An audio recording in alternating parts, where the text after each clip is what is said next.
Good evening, Free Enterprise fans, and welcome to the last of our play-in races. I'm Alicel, and I'm joined here by my co-commentator, Gambit17. How are you tonight? Doing good, Alicel. How are you doing tonight? I am doing well. And tonight, our two runners are going to be Marilyn Key and pk4787. They are both looking to secure the very last place in the bracket slots. And what are you looking for today in this race? I'm looking forward to what should be a very close, competitive race. Merlene has had a little harder time to get to this point. Of her two losses, both of her opponents she lost to finished at 4-1, whereas PK only has one opponent who actually made it into the brackets. So Merlene's definitely had a harder time to get here, and has really proven herself against a lot of competition, where PK kind of had to fight from the bottom up to get to this point. So he's been playing for his life pretty much since week 3. Very true.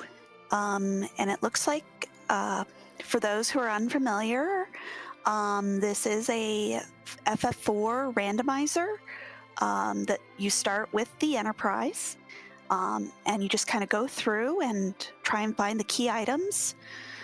Do you want to go over some of our flags for tonight? Sure, I got a couple different flags for the Swiss rounds. First is going to be the standard 5 random objectives. You get the finish those objectives, you get the crystal.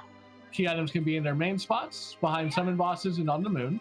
The pass is considered a key item, but does not count for your tracker in regards to double XP for 10 key free items. Standard characters, which means all the characters will be in the seed somewhere. There'll be one duplicate somewhere as well. You've got some standard treasures, standard shops, and the biggest is the alternate gauntlet, which means that when you find a gauntlet, instead of it being the standard soldier officers, it's going to be a random selection of monsters from that area. And it looks like we do have an Edward start. Kind of a little unnerving.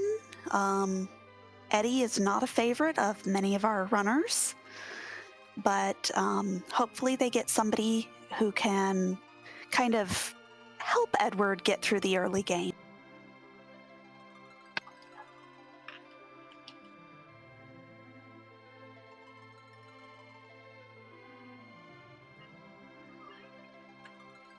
So one thing I really love is our restream team tonight. We've got Joseph Maneth on the restream and Fries123 doing our tracking.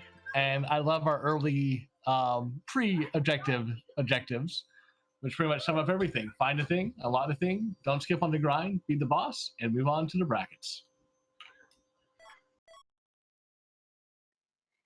And we are off, and we start with a Dark Knight Cecil, not who you wanted to see this early.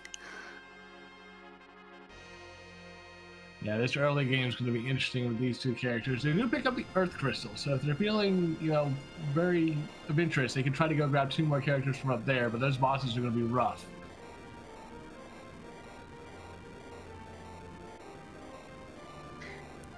Very true. I'm sure they are probably going to be doing a little bit of extra looting in the early game just to kind of see if they can find some J items. And our objectives, I did see required music and all of that. Yeah, that's the first thing I noticed when I was being scrolled through was the required music. I'm very happy for that. It looks like our tracker is putting up the objectives down for us to see. It's liberate Baron Castle, unlock the sealed cave, so they're going to need Baron Key and Luca Key right off the bat. Again, we saw boss 4, or objective 4 was defeat Cave Magnus, and I believe we'll be getting the other 2 here in just a second.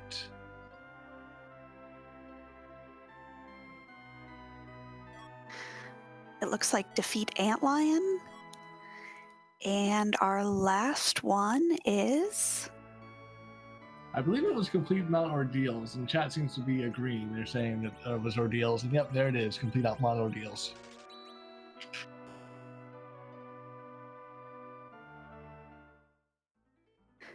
So it looks like we've got a little bit of a key item hunt and a boss hunt.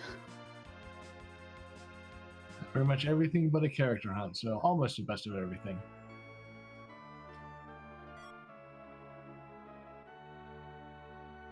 Worth noting, they found Cure 2s in the shop in Baron, so at least we've got those right off the bat. I also saw some decent items, including a Dwarf Axe from the bushes behind Baron, so they can get a Cecil or a Cane, or when they get that Cecil in the Paladin form after doing ordeals, definitely got something to back her own with. And I did also see a coffin, so if they come across any of our free bosses, they can just take that coffin and kind of make those fights a little bit faster. Now, the team setup as it is, finding a free fight in one of the early spots would not necessarily be the worst thing, especially if we find a Kaipo guard somewhere. Can just coffin the officer, try to get a life glitch off too, try to get some extra XP.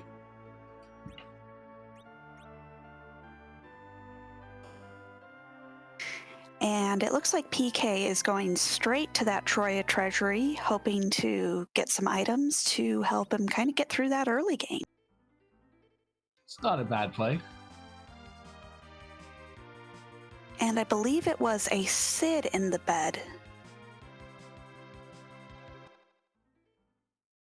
You are correct. It was a Cid. I just went back and checked. It's a Cid in the Kaipo bed. So Sandra would be not necessarily going to be required. If we get it early, Cid would be nice, but I don't think anyone's going to be really searching for it.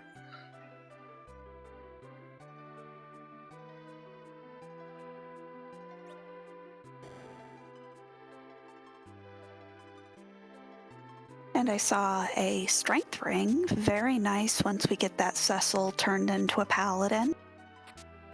Yeah, same thing with the samurai armor. It's going to be some decent stuff, as well as that crystal shield. But otherwise, not really that surprising. The treasury, you know, okay, I guess at best. Yeah, nothing that's going to kind of push these runners, give them an edge to get through the those early fights. No. I'm just still hoping Edge is in the top of the giant. The rule is that if you get a sword for him, you're never going to see him.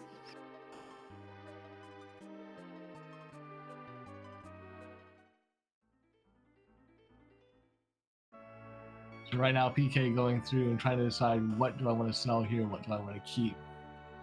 Fighting the hardest boss in the game, the inventory boss.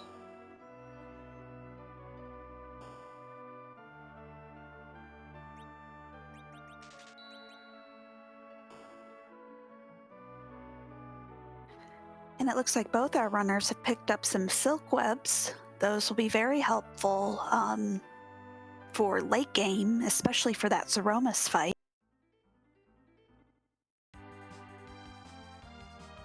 Could also be helpful pretty early if we end up with, say, Octoman or another particularly speedy boss somewhere. Help slow them down, make them more manageable with this party.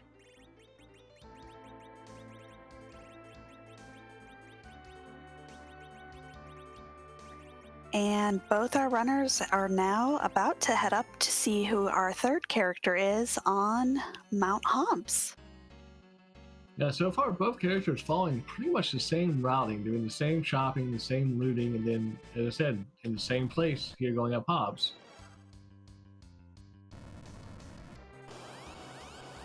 And you get another character that you really don't want to see this early.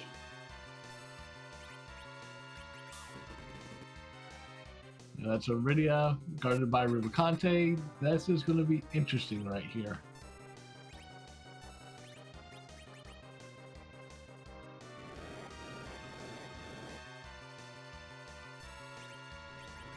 I think most people would agree that this party setup with Edward, Iridia, DKC is one of the hardest starting three to deal with in this randomizer.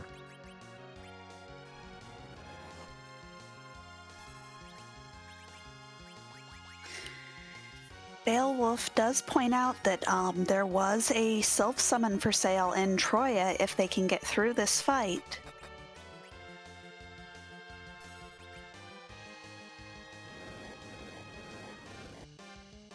You know, with the exception of PK switching his Edward and PKC around, both got the same party using the same strats, mainly trying to use dancing daggers to help whittle down Rubiconte's HP.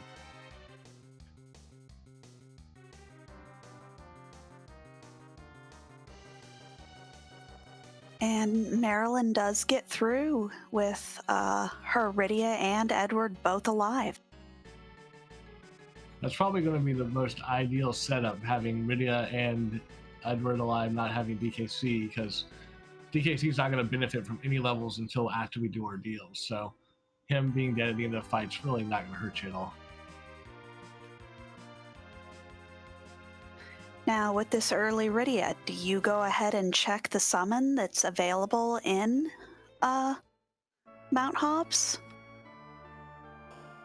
If it was me, yes, I'd go ahead and check that summon on to see if it's either Sylph or Odin, because those two would be the ones I'd want early game.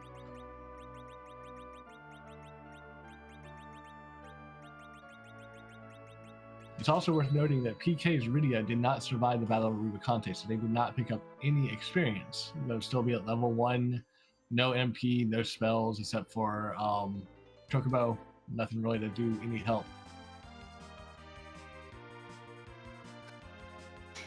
Marilyn did make a beeline for Kaipo and picked up that Sylph summon, so since hers does have that experience and has that extra MP, does give her a little bit of an edge on her Rydia.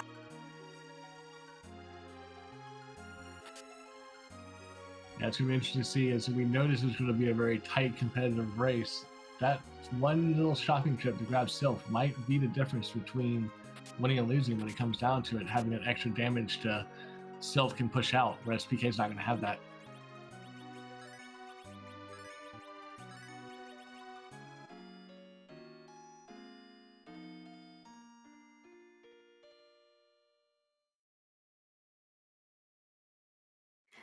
And it looks like there was a siren available in that save point room. So if they can make it underground, very nice to go scramble some eggs, get a little bit of early levels and such. Yeah, Siren's a wonderful thing to find early game. PK finding a moon boss, and it is Plague.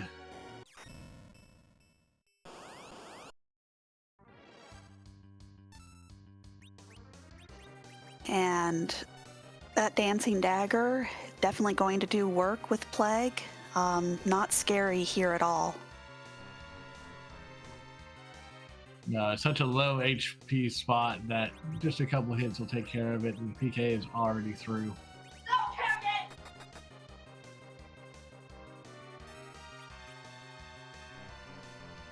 And we get a hook. It looks like we may have a hook seat on our hands, folks.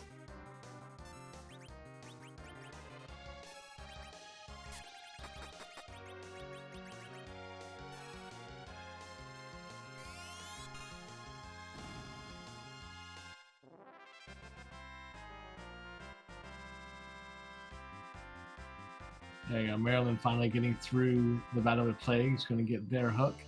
Let's see where they decide to go next. If they're going to jump straight down and try to get the fourth character, or if they're going to go ahead and do some more checks in the overworld.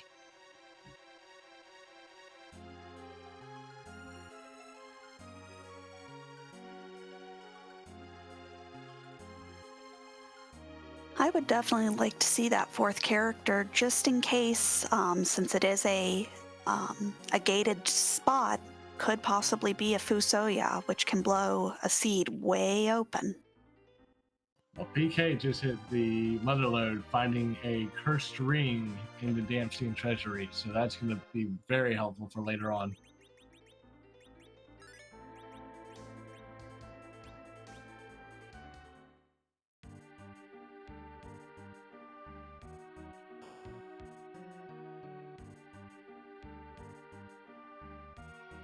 We'll have to see if Marilyn goes back and checks that treasury, or if she's going just for the hook.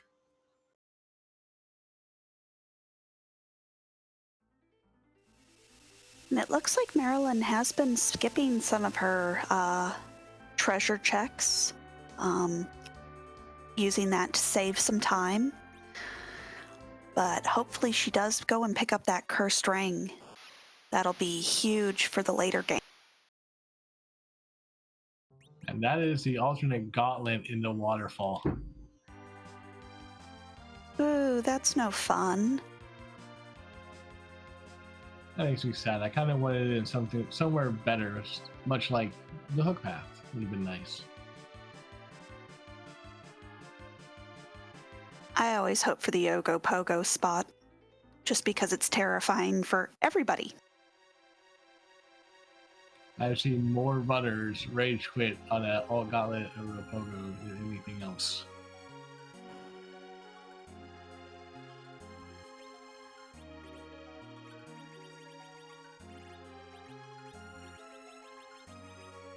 So we have boxes and coffins for sale in the Evelyn shop.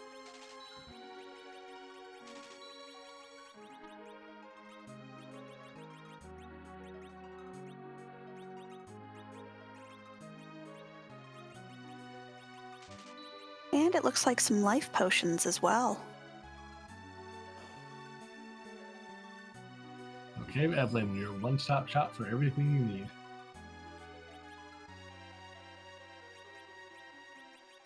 In the meantime, PK is actually going through Baron Inn, taking out the evil wall, about to find out who's behind it, and it's Odin.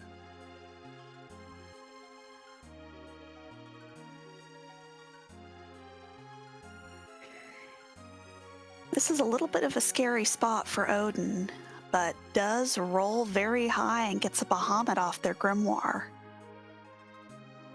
That is a very lucky roll on that grimoire. And picks up a required Luca key and a white mage. Meanwhile, Marilyn finds our Dragoon down in Cave Evelyn, guarded by Dark Elf.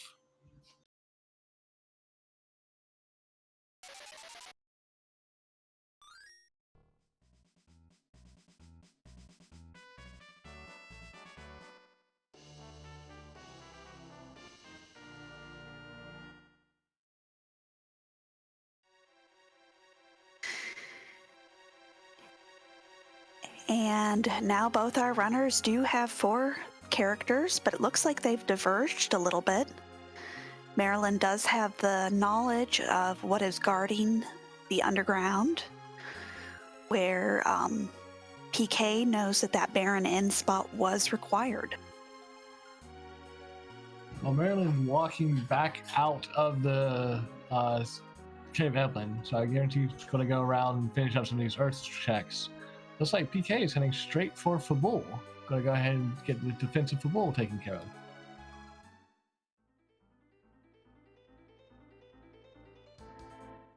And I'm sure both our runners are hoping for a magma key also on Earth. Definitely, you never want to do that hook spot if you don't have to.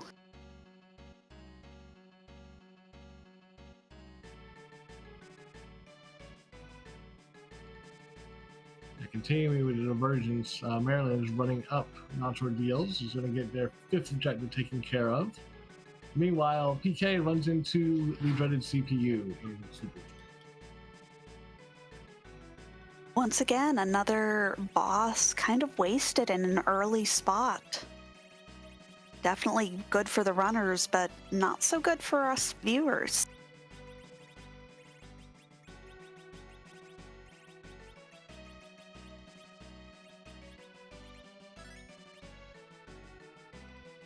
Everlane taking the time to equip Kane with all that wonderful gear we got from the Troya Treasury.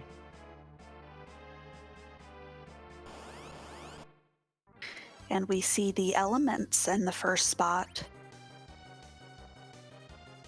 And chat pointing out that we don't think Marlene has actually used her Sylph Summon yet, so Lydia still does not know it.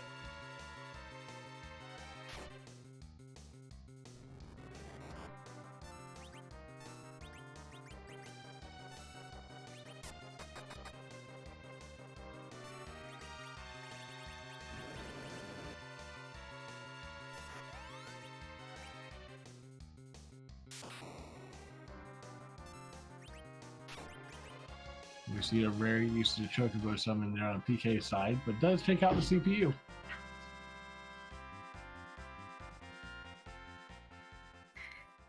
And Marilyn learns that the Rubicante part of the elements does absorb lightning, but does take it down with that cane with the blizzard sword. And immediately goes and uses the self-summon, so they're not going to forget it again.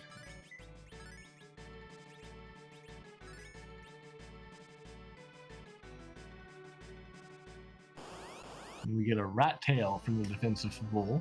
Since we have that hook, we can turn it in and see if we get lucky with the magma key there.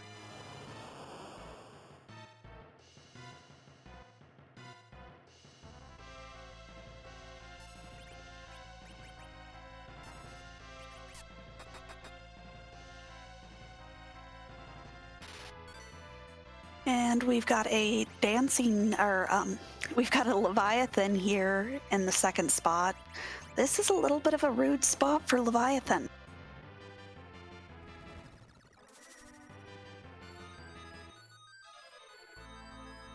Yeah, those waves will come out, take a quarter of your health right off the bat, and then the Ice 2s can hurt at a low level.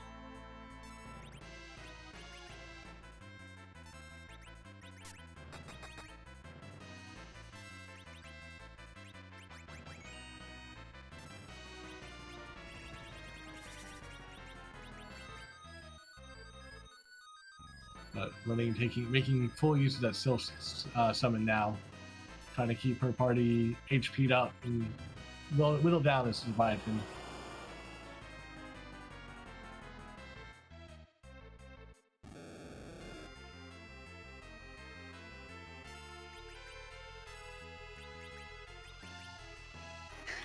And does not get near as lucky as PK did with their Grimoire, only getting an Odin. It's actually a Jin, not an Odin. True, very true. And PK finding the spoon from the rat tail. So we have Edward, we have the spoon. Unfortunately, they are not compatible in this flag set.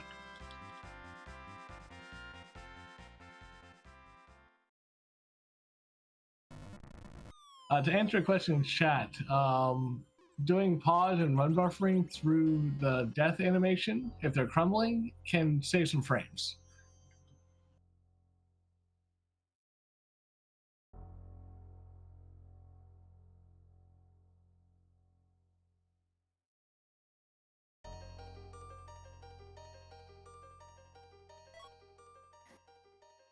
And Marilyn has entered the crystal dais and gets a pan for her troubles.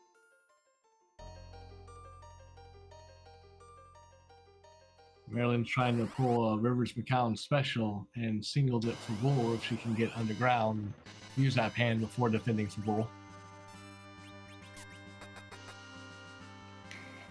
And we find another scary boss in a not scary location with Ogopogo.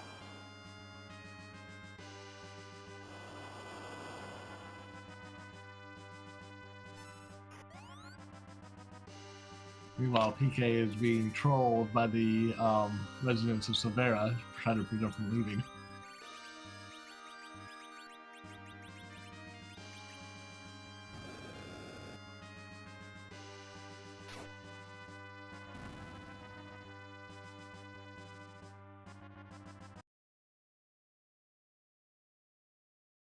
I'm running with a little bit of a scary fight with those blaze counters, but does get through Ogopogo, completes Mount Ordeals, finishes the 5th objective on her tracker, and has a Paladin Cecil.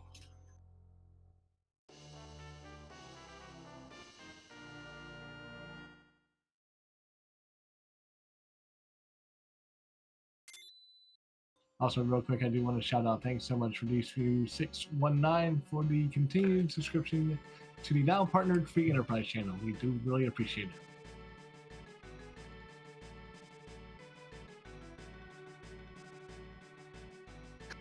And while Marilyn heads down Mount Ordeals, we have PK heading up coming across his elements fight and making great use of that big bomb, and just takes out Mylon with the first shot.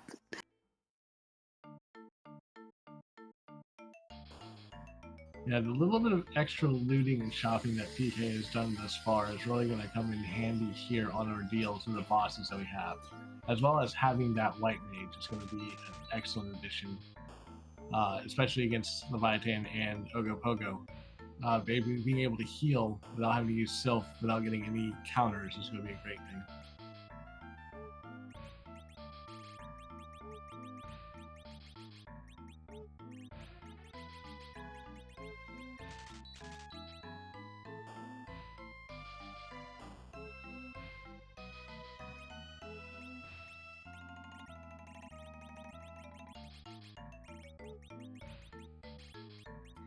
And we see mute daggers for sale here in the Mysidius shop.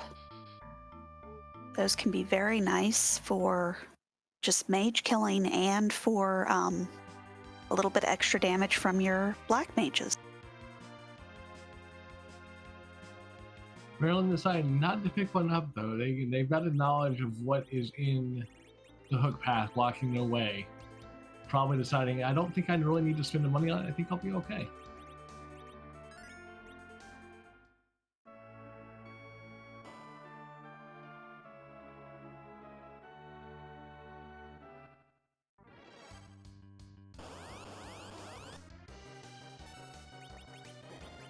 So Maryland doing our final path cross here, going to do Baron and get their white mage before deciding whether or not they want to take the hook route or if they want to dive up the Tower of Zot before they go underground.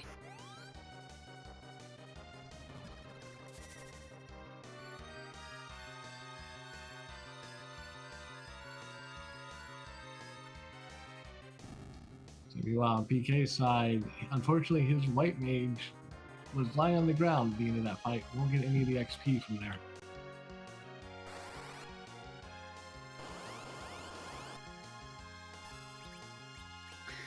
And Marilyn gets the bad news that Odin is hanging out here in the inn, getting a drink. Again, a very scary spot for Odin, as he is very fast, hits pretty hard, and that Odin, that's when his sword comes down, it will kill the party. And Odin apparently knows who the threat was, immediately taking down Rydia before she could even cast a Sylph.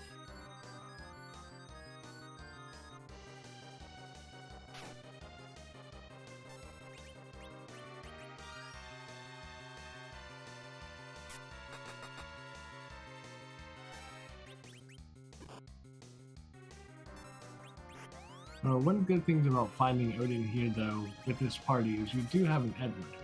So push comes to shove, you can always hide your Edward and just use the alternate win condition. Let him do Odin 3 times, and then if you have any type of lightning item or spell, all you gotta do is hit him once with it, and it'll end the fight.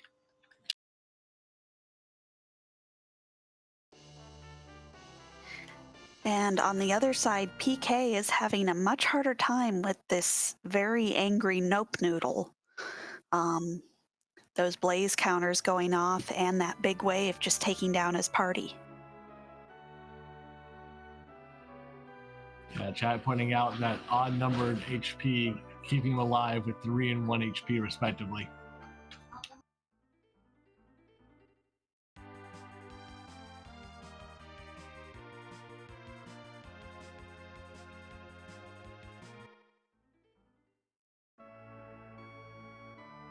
Now you would think that the top of the room here in non deals would be an easy fight, but Ogopogo proving there's some bosses up here that you really don't want to mess with because they can hit back hard.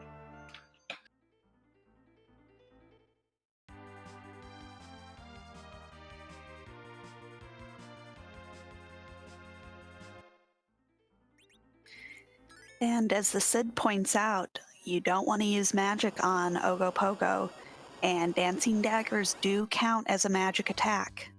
So that does give that blaze counter. Marilyn giving us our peek of what's in the Mist Cave today, and it is DKC. So that's a freebie boss out of the pool, unfortunately.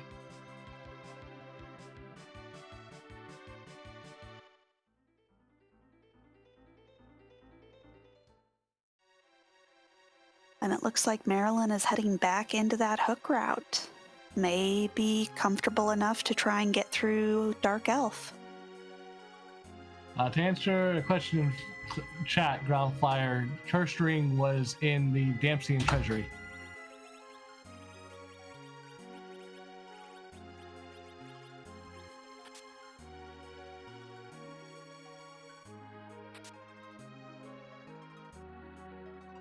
In the meantime, PK doing something interesting here. Used the Siren here at the top of reveals to take the Lilith fight. I'm guessing they want a little bit more experience before they go anywhere else.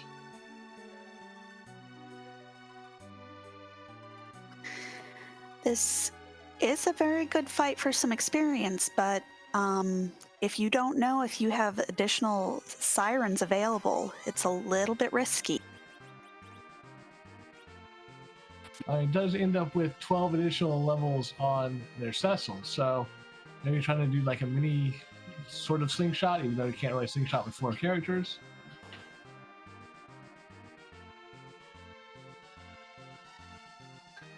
Yeah, may just want to get some HP on their Cecil so that can use some cover straps for the route underground. To answer a question in chat, Rat Tail came from defending from Rule, Pan came from completing ordeals. So PK does actually have the Pan.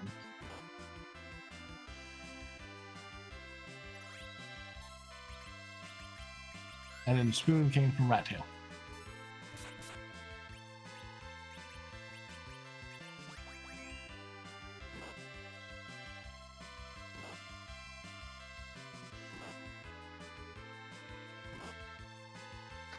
And these mad ogres having none of it the nonsense and just taking down this party.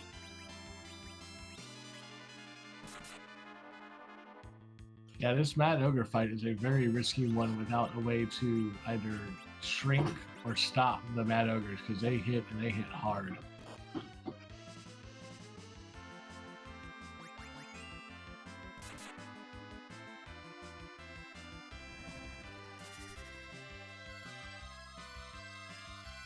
So PK now finally diving into Cave Evelyn is going to get their cane and find out about the Dark Elf at the Rubicante spot. And Marilyn getting the bad news that Sylph does not work on these folks.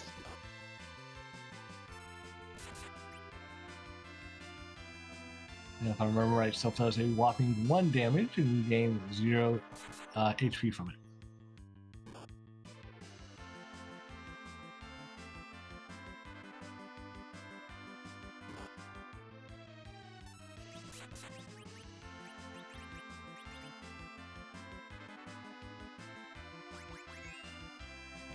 And I'll give Marilyn credit. She is definitely putting up a fight here. But to me, this might be a situation where you just reset and go back and take the loss here and try again.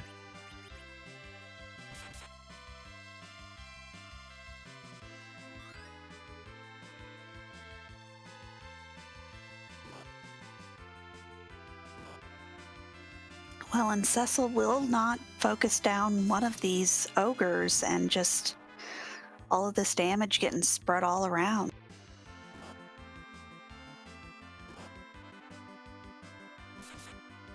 As chat's pointing out, Marilyn berserked their Cecil, so at this point it's completely out of her hands.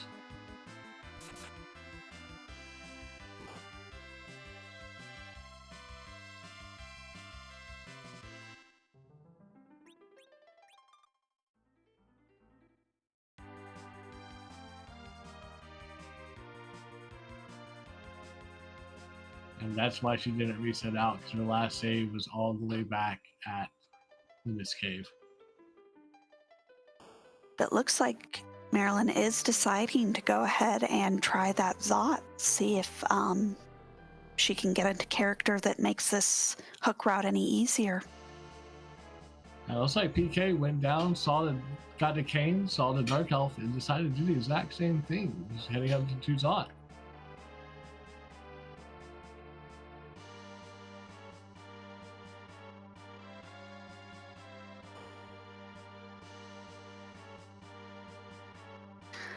And this is definitely a good play.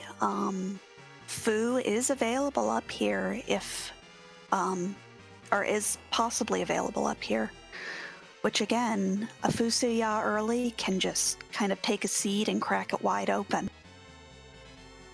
Yeah, being guarded by Earth Crystal, Fu and Edge are both available at this location, so either one of them would be an upgrade for this party, especially right now.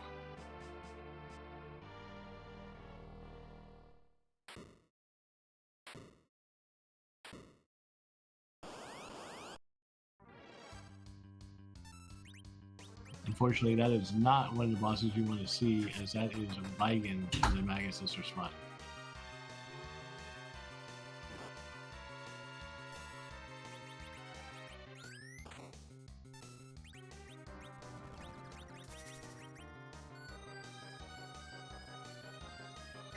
Yeah, Baigen is definitely one of those scary bosses. Pretty much anywhere you see him. He's got the magic, he hits pretty hard, but hopefully they can go ahead and get through this fight and see who our characters at the top of the tower are. Now, PK in the meantime took on the Flame Dog chest and picked up an Hourglass 1, which is a very good find right here. So when they go underground or try to take the hook route, if this is the magma key, have an Hourglass to stop those Mad Ogres can actually take their time and try to take him out, get the life glitches off, get all that XP. Or even save it for that Dark Elf fight and can stop the second form of the Dark Elf. That is a very good point, especially in the Rubicante spot. That is going to be one fast Dark Elf. When we get into that second stage, he's going to hit hard and hit quick. And that's got a lot of HP to burn through as well. So being able to stop him and not have to worry about getting murdered is always a good thing.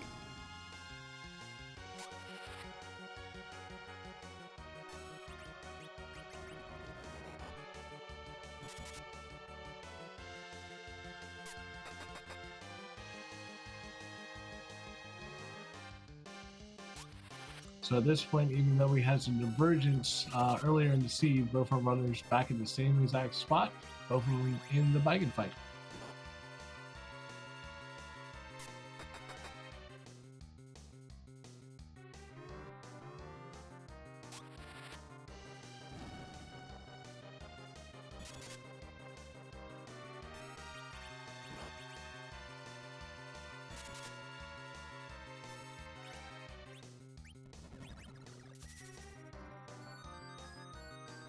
And as chat points out, it looks like PK left his dwarf axe on his cane in the center slot.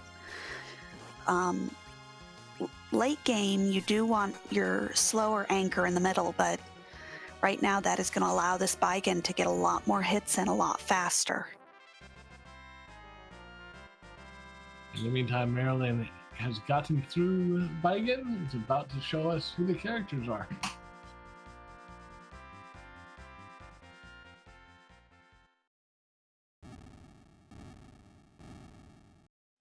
And gets both Bursk and Exit on their white mage.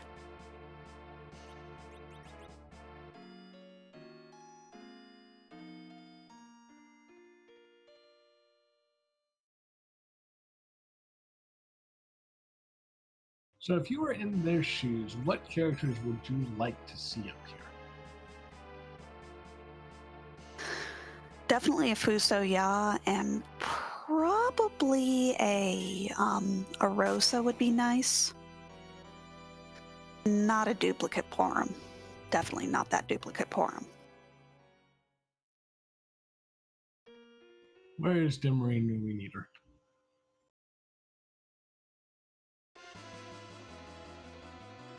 Chad's pointing out that was a blue robe that'll be the second boss in Dwarf Castle. Since we know the alt Gauntlet is in the waterfall, that would be Water Hag. And our second character here is Fu.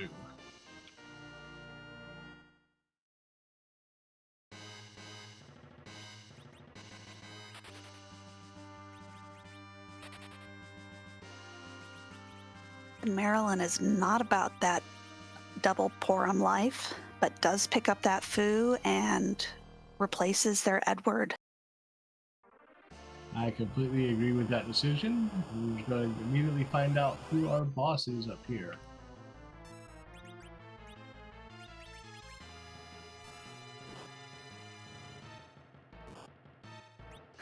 Oh hey, you know what works great with your new Fusoya? The stone spell.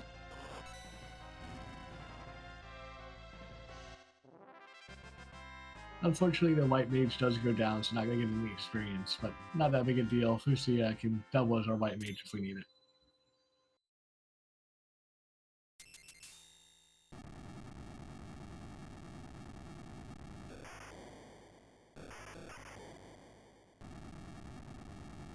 And PK does get through that Baigen, and we'll get the good news that there is a Fusoya on this seed.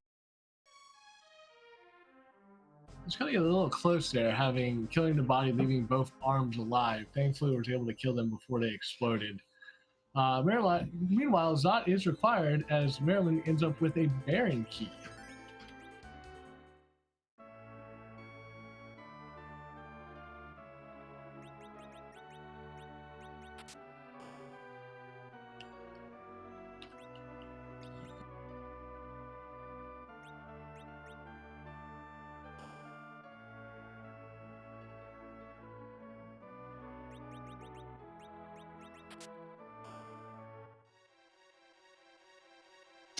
And Marilyn is immediately going to chase that, possibly still hoping to find that magma key hidden.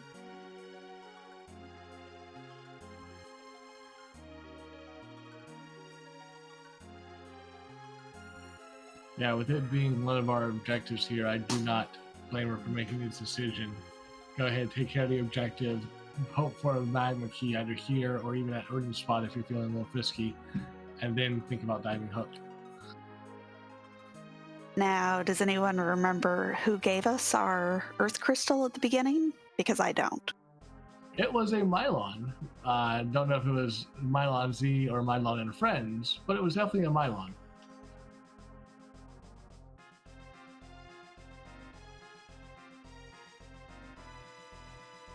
Well, with our newfound power, I don't see either one of those being a problem for this party.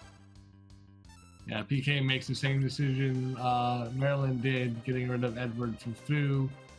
Does not take the second quorum, and we'll get their Dark Imps here in just a second.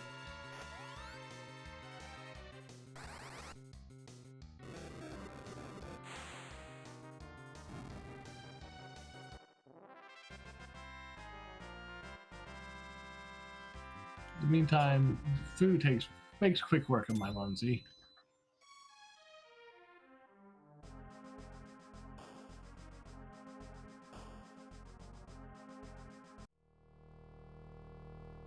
And let's see who is masquerading as the king tonight.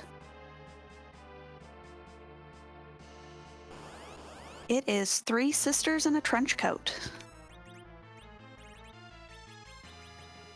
It feels like more often than not, there seems to be multiple characters in a trench coat hiding on the throne of Baron. What's going on here?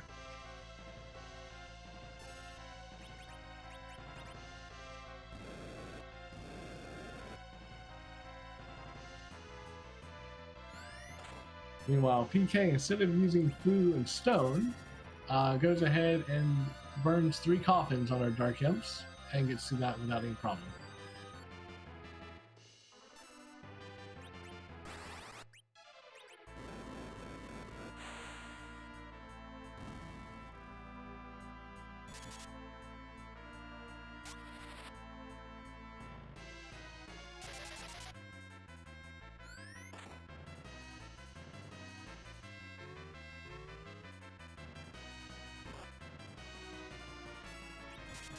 So PK now with their Baron Key waking up outside of Baron. See if he decides to go straight back in, or if they're going to go dive the hook.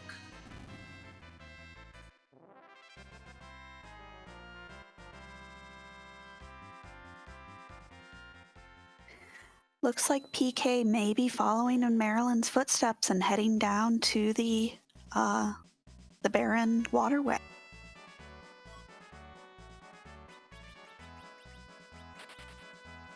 Well, there's the white mage we all love, and immediately ditches Porum for them.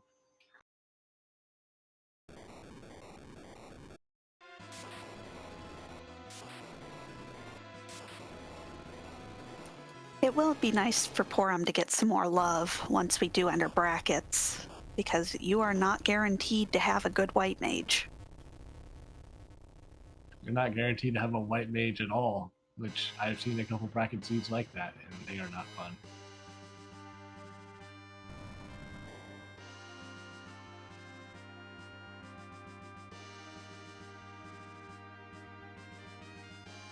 In the meantime, PK did land, and Baron is heading straight into it to go ahead and take care of that objective. And we get the pink tail from the pot.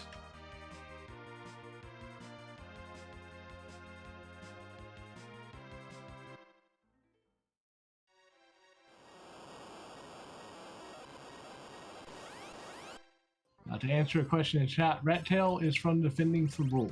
PK has actually defended Fabul, got the Rat Tail turned into the spoon.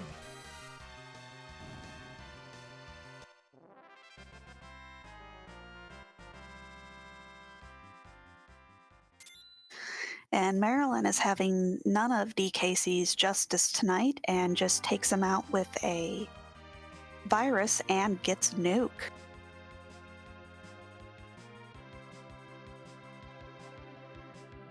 Nuke and Quake from that one kill, which is going to be huge for Marilyn. She's going to immediately dive the hook now that she's got that.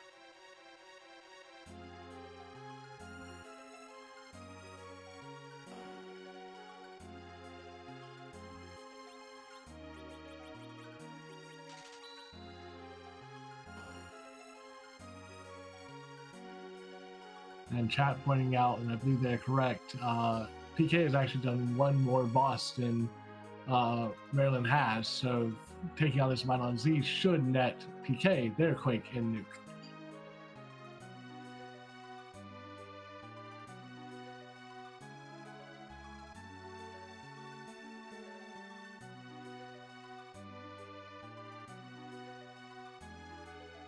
I take that back. They will get them after defeating the Maga Sisters.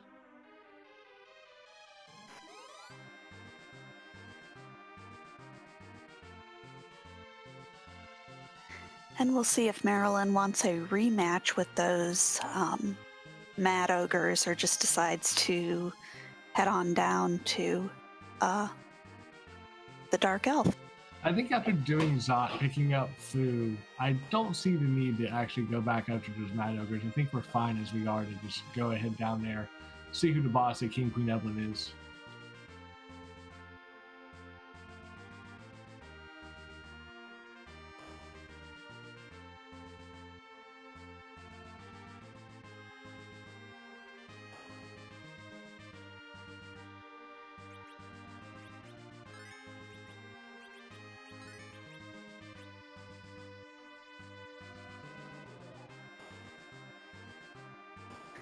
And does take a safety save, because as chat points out, there could be some very nasty bosses waiting at the King Queen Evelyn spot.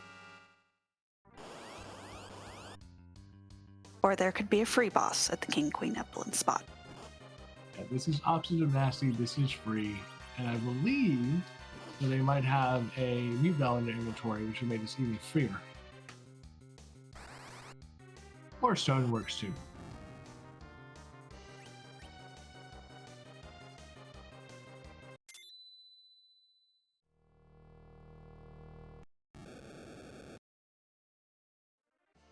PK following right in Maryland's footsteps, ditching the Porum for the Rosa. And Marilyn did get weak from that fight, so does open up the D-Machine grind option once they find that darkness crystal.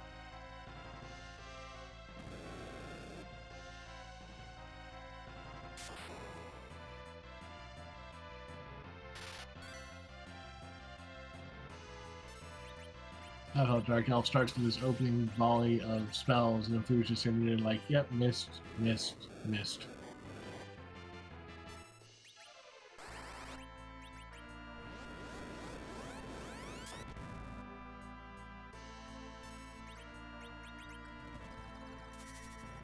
So in the meantime, PK picks up his pink tail, completes the liberation of Baron Castle. We'll see if they're going to go right back in, check the Odin spot, or if they're going to go ahead and dive that hook.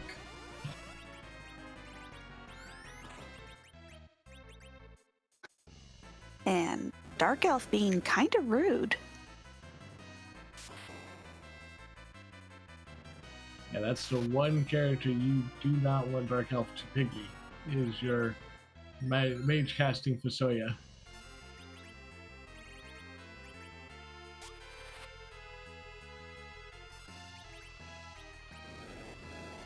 But thankfully, Maryland did have a couple of heals on hand, was able to heal Fusoya up to cast again. And it looks like PK is going to go ahead and check this Odin spot. If it's possibly a free boss, can definitely give you a leg up in the seed.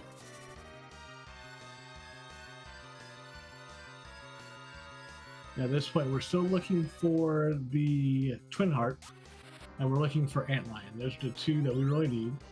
That is not Antlion, it is Nashura.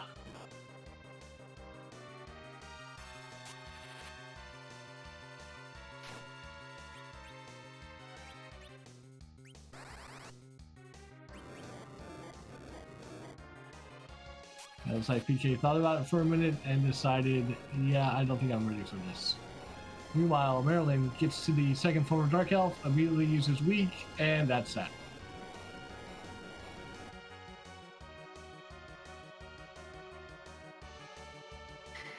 It looks like PK is going to give us a glimpse of what very nice piece of gear that pink tail is going to have.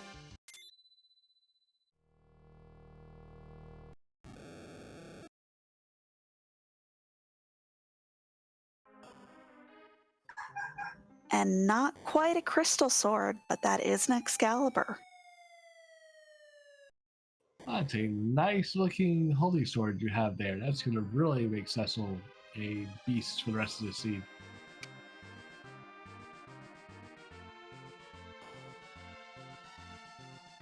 And we see that there is a moon boss at the top of tower.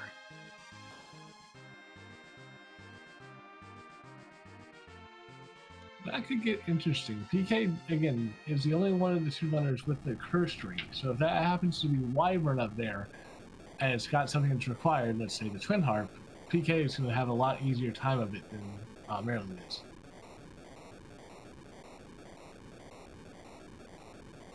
I don't like Wyvern up there. He's scary. Wyvern's scary pretty much everywhere.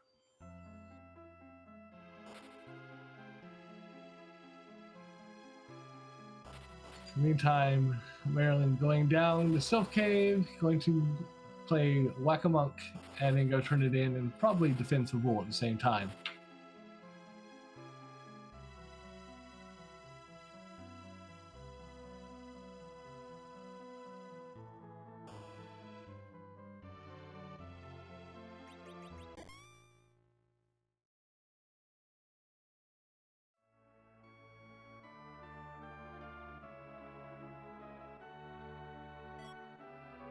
And the Sylphs are giving today a Bahamut summon.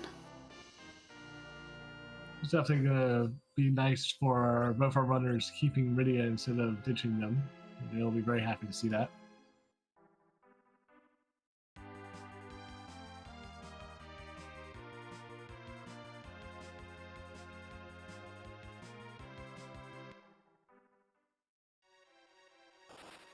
It looks like Marilyn is going to check the Fey March before heading back up to Fabul.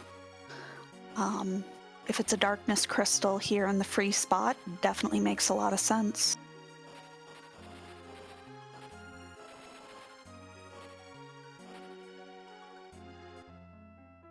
Yeah, you never really want to leave the underground until you've at least checked your freebies in Sheila, whether it's hitting Gone with the Pan or at least getting Sheila 1 ready to go and then checking the Fame Arch.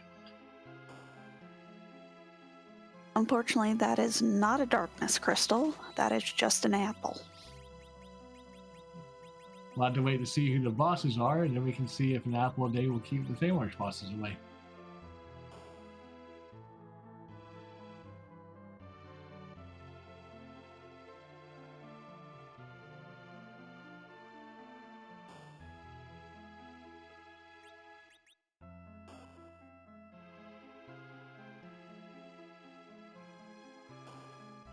So we see Marilyn checking the armor shops, probably looking for that cursed ring, not knowing if they just go loot Dempsey and they'd be able to get one.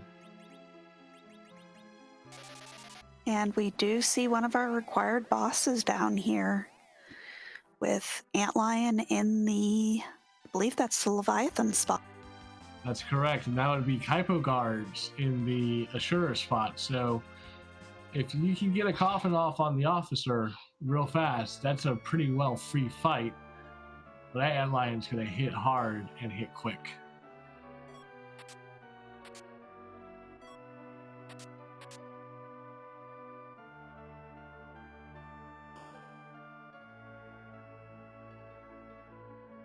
And we have a construction trade supervisor tonight. Maryland making sure they validate the seed before they leave Shoya. We appreciate it.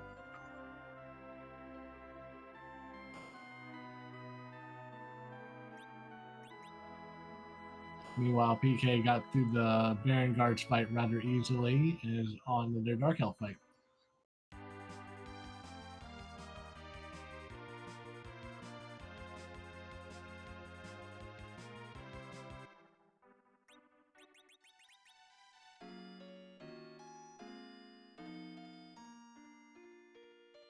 Maryland's going to cap it up. I was thinking they were just going to complete the shopping trip here, but looks like they might be thinking about doing Dwarf Castle before they head back up.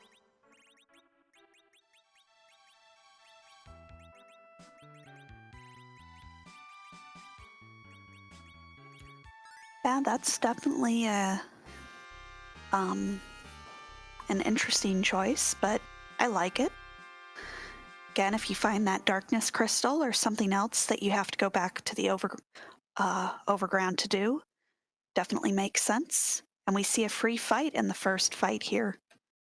So Dwarf Castle is completely free with King Queen Evelyn starting it, and we know from Zot that Water Hag is in the second spot. So Dwarf Castle free.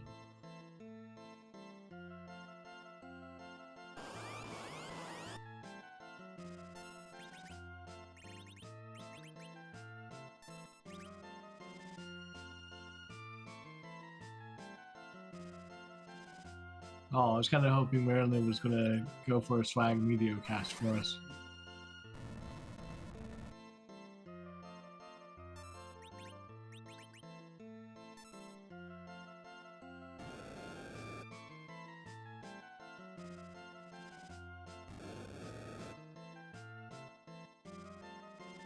So in the meantime, PK gets through the Dark Elf and is heading underground himself.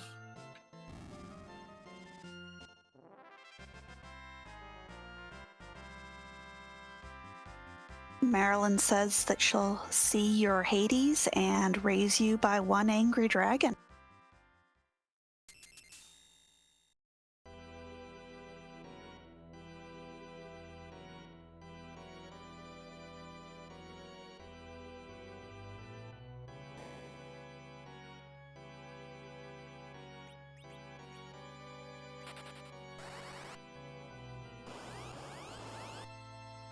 So Edge is our character here at Dwarf Castle.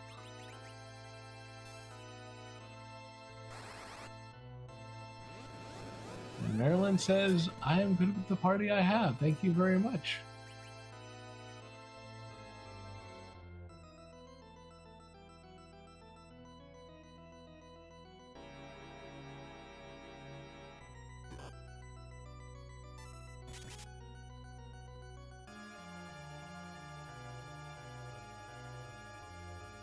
So at this point, it's going to be interesting to see how PK decides to route this. Are they going to get straight back to Fabul, check Sheila 2, and then kind of come back and do some of these fights, or is they going to go ahead and do some shopping down here first? Looks like he's heading straight back to Fabul. Go ahead and turn that pan in. Do your Sheila 1 and 2 checks.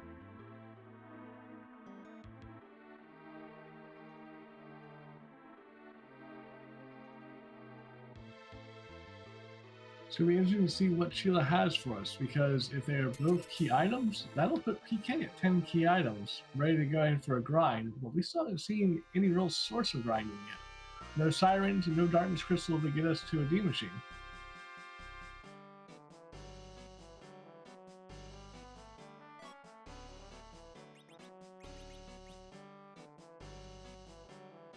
And Marilyn is rewarded with that darkness crystal here from Dwarf Castle.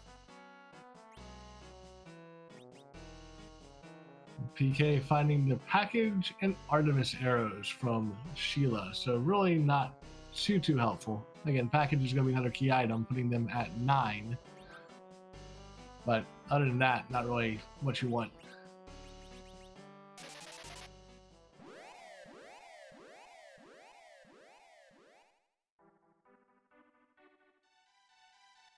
At this point, it looks like our only chance of Twin Harp not being on the moon is going to be if, let's say, D-Mist is behind package, or Feymarch bosses, or Luca Cave.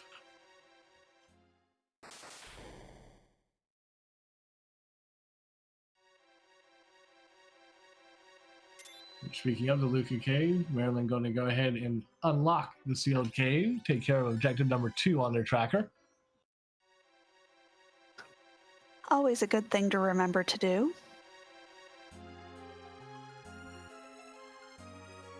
And looks like she is going to go ahead and see what's down here, see if it's anything required or if it's just trash. I like that she went back out and saved after doing the unlock, so making sure if she resets out, she's already completed the objective. She's not going to have to walk back in and sit through that little bit of a cutscene there while the lightning comes down and the text box again. Well, and there's nothing worse than realizing that you've forgotten to do that last objective that you save scummed out of, and you're looking at Zeromus with no crystal. PK giving us a second look at our construction trade supervisor, validating their seed.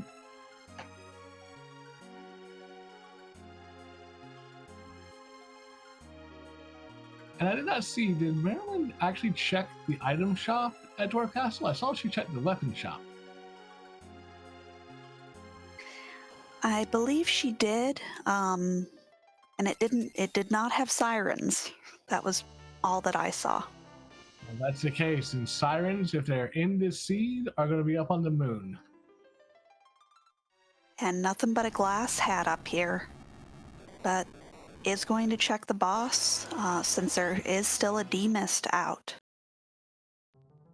Yeah, if this is not a D-Mist, I fully expect a reset. And that's a Golbez, and that's an immediate reset. Yeah, that's a hard no. In my opinion, that is the worst spot in this game for Golbez to show up.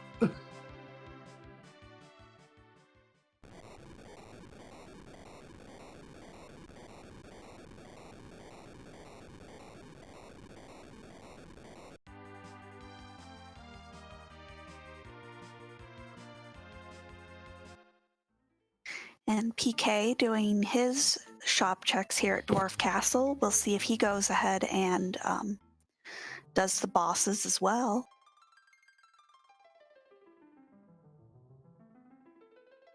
Also, a little odd that Marilyn is going ahead and raising the whale first before checking Sheila 1 and 2.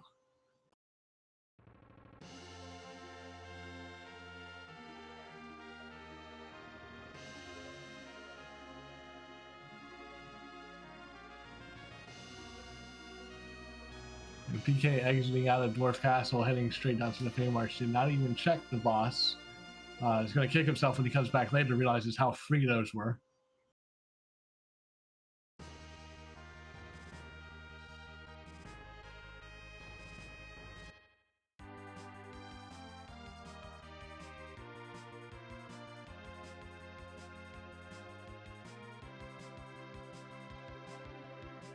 It looks like she was just raising the whale and is going to head to Fabul.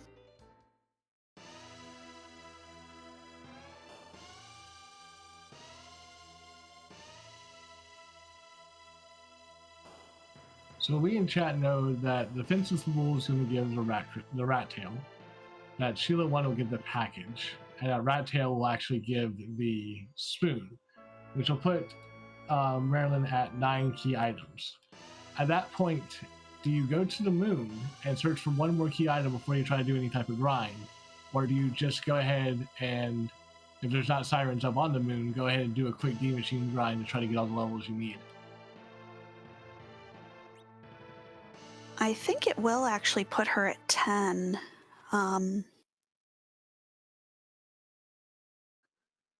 You are correct. The darkness crystal puts her to 10. I completely forgot to count that.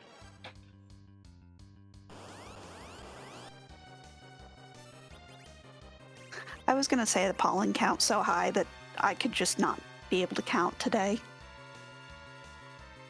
So PK went back up, used a cabin on the save spot, is going to go ahead and take on these Kaipo guards, see if he can't get that coffin off fast enough and take care of this freebie.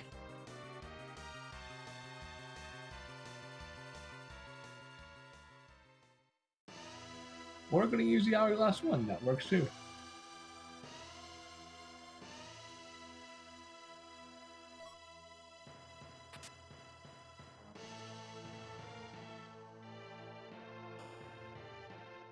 Meanwhile, one quake from Fu made very quick work of CPU.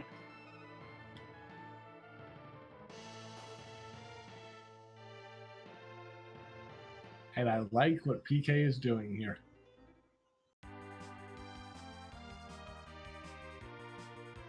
The life 2 grind, very nice. When you have a Fu, take advantage. That's going to be 3 or 4, I couldn't quite count, but multiple uses of life on that officer, which is going to be a nice HP boost, or XP boost, I should say.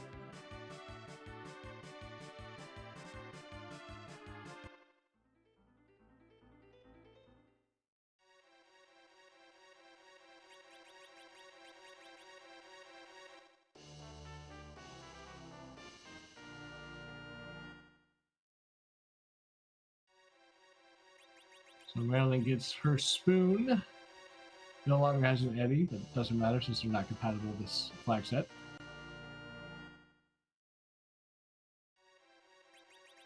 And picks up her Excalibur.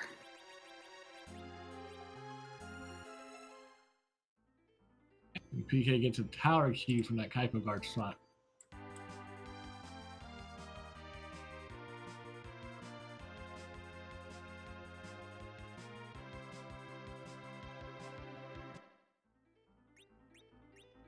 Also picked up almost 40k experience doing the light glitching.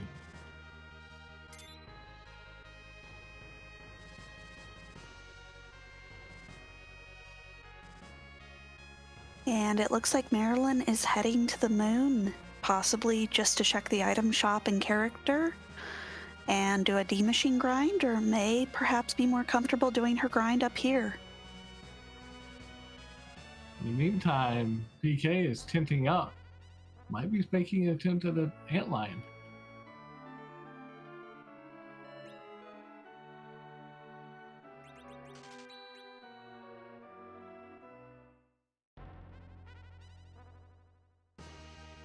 And there were not any sirens in that shop, so this is a sirenless seed.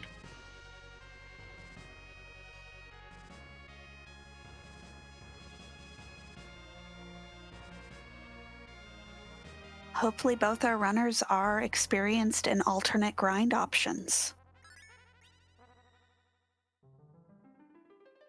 Well, I know from watching PK play, I know he knows multiple different grinds. So while not ideal, he's definitely going to have no problem with it.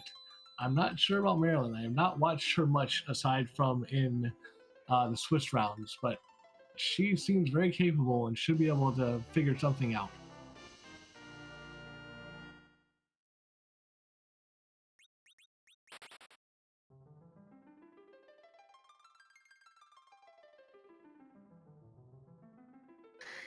And looks like she is heading down to the lunar subterrane. I would not blame her for going straight down to the bottom floor and taking on the ribbon chest room, the vanilla D-laner spot. It's going to give you the most XP, most bang for your buck right here. And honestly, if it's a free-ish boss or something you can life glitch, which I don't know if we have any of those left, but would be very beneficial to get some much needed XP.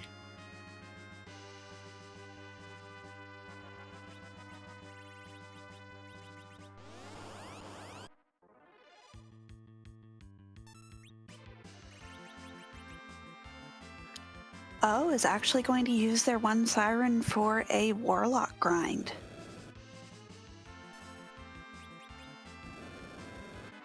I'm going to go ahead and take advantage of that mute belt we've had sitting in our inventory for a while. It's going to make the warlocks pretty much not scary at all.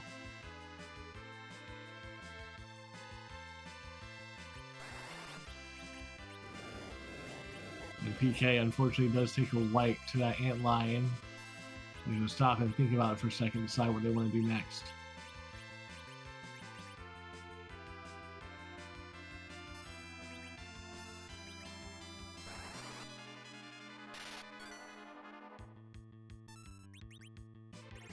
Looks like he's going to go down and take a second attempt at it.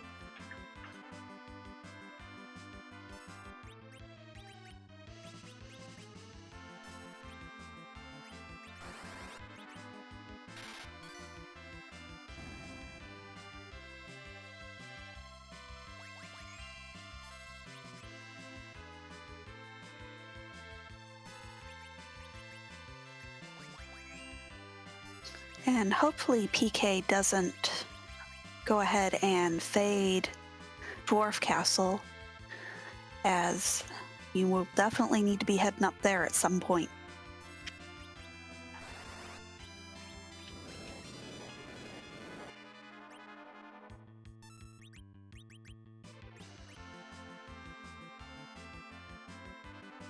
Yeah, I'm sure as soon as PK decides he's done down here in the Fame March, he'll be heading straight for Dwarf Castle.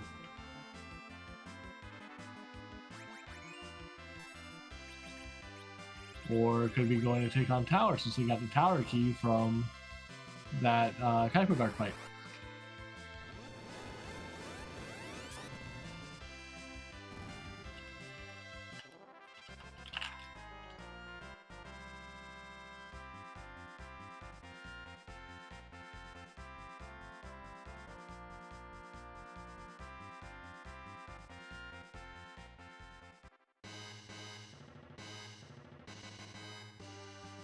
Marilyn finishes her mini Warlock grind. Definitely got a lot of levels there. Rose up to Cure 4. A lot of levels up on that Rydia.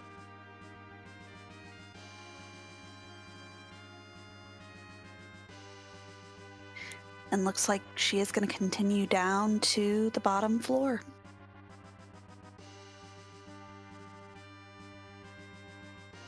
Mecha Leak in chat pointing out that Marilyn has been doing trading on alternate grinds, so definitely knows what to do with in a situation like this where there's no sirens to be seen.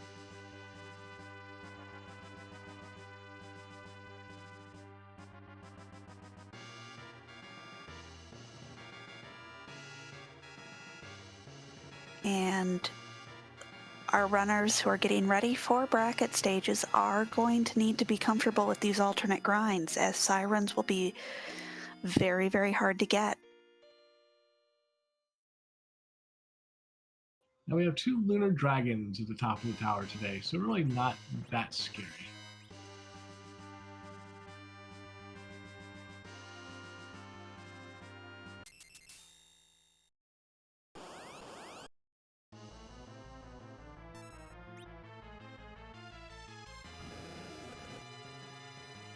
And we have a wyvern here at the Lunar Dragon altar.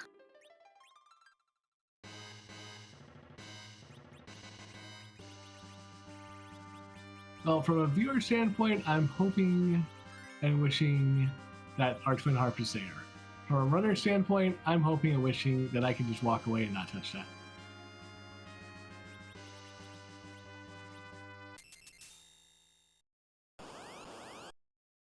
But give Marilyn credit, she is going to walk right back in and try it again.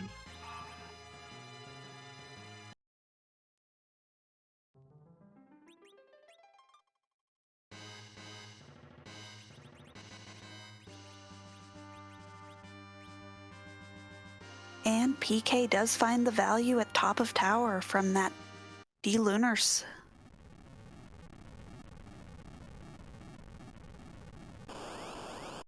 That is a great thing for PK to see, and not so good for Maryland, because we know that everything on the moon, levels-wise, is going to be great, but unfortunately not going to be able to find what they're looking for.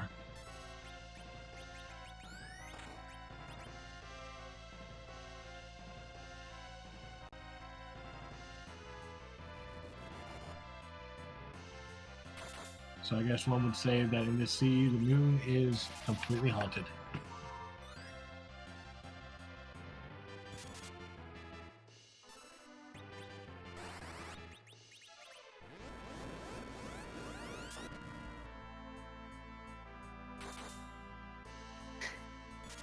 And not only completely haunted, but filled with some pretty nasty bosses, too.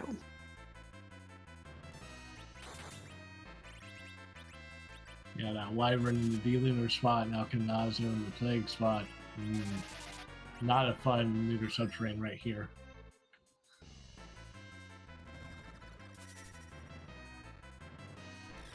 Chat pointing out that Yang was our boss in the super cannon room, and it's very weird to see him defending the super cannon instead of destroying the super cannon.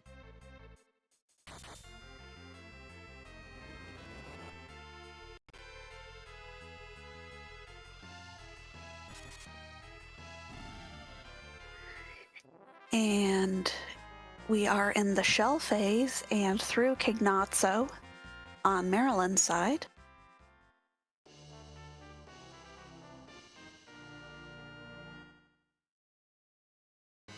And would you like another holy sword? Because we found another holy sword.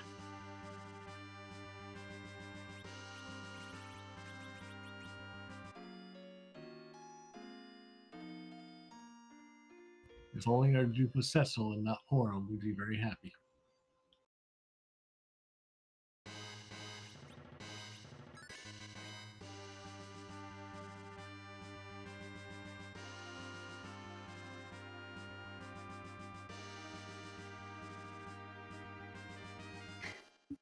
And the super cannon room had an Artemis bow to go with those Artemis arrows.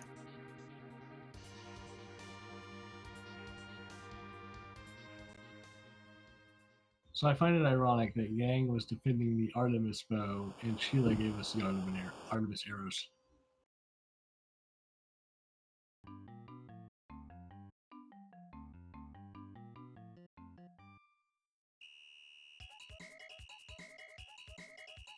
In the meantime, PK about to be the people's champion and heading straight for Twin Harp.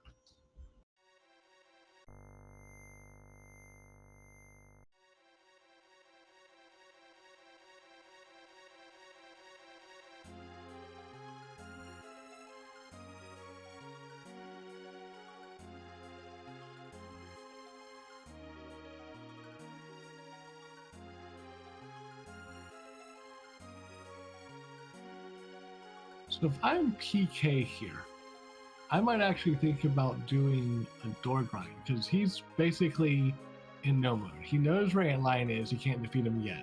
He's about to do Twin Harp, that's all the objectives. And he's got the loot key to do Seal Cave. He knows Moon's not required.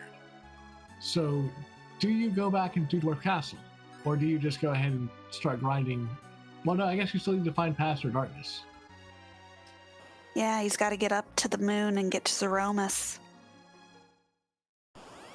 Also, I want to point out on Maryland's side, using a float on her party against Pale Dim. That way, Pale Dim's counter quakes aren't going to do anything.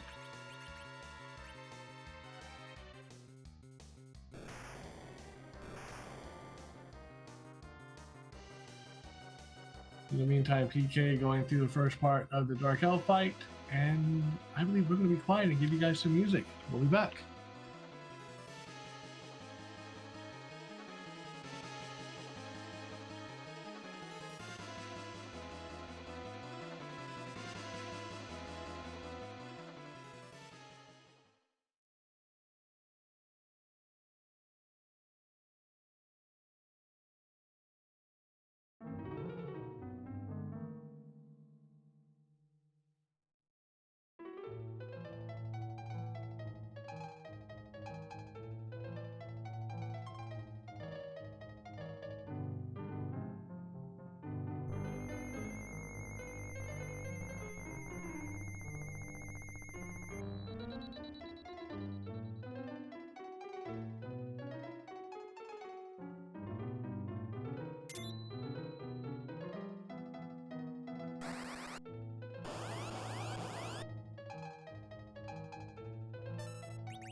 So that is indeed the Super Mario RPG theme for the music.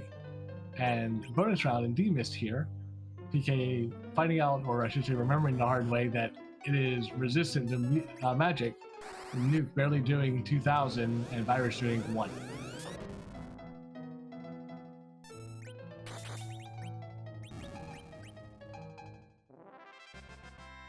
In the meantime, Marilyn did get through the Pale Dim fight, got the Legend Sword from that Ogre Poker spot.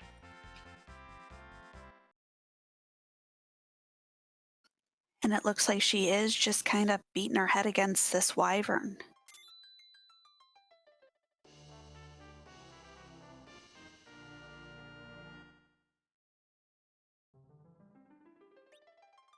PK gets a Moon Veil from Twin Harp, which, if it wasn't an objective to be completed, would be a instant reset.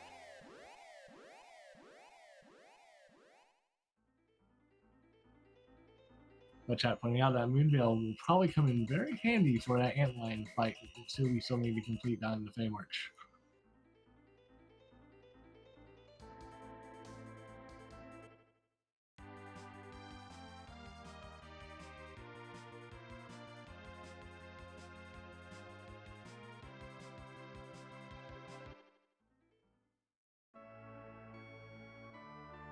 And it looks like she is kind of giving up on that wyvern for now, which we as viewers know is the right call.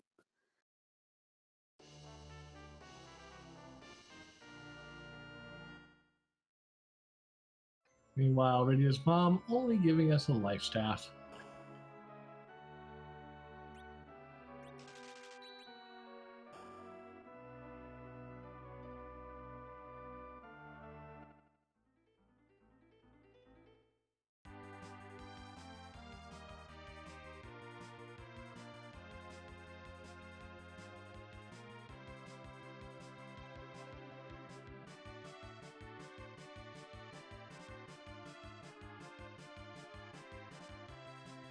And just some creepy dolls here guarding the vanilla wyvern spot.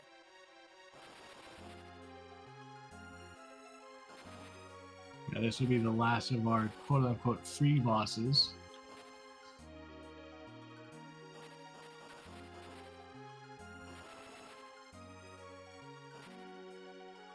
And PK heading straight back down into the Fey March, about to take another whack at that Antlion.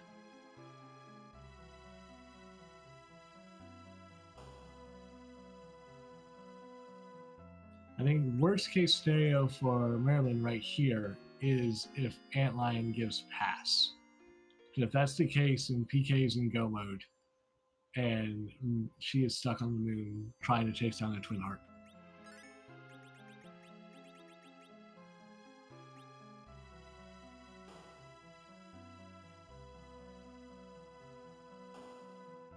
And only an apple for her troubles. And the fact that she is warping back towards the original room tells me she's going to make another save attempt and one more try at that wyvern.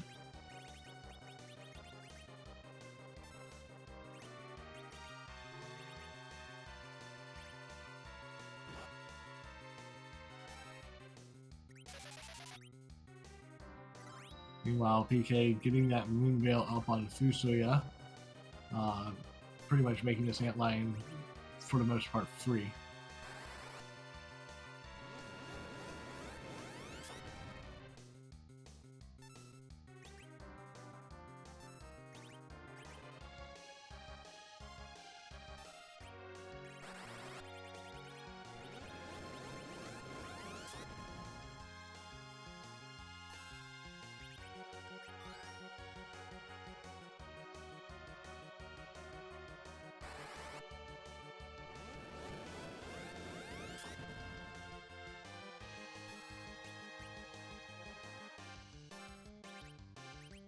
This time does get the Star Veil up on Hurricane.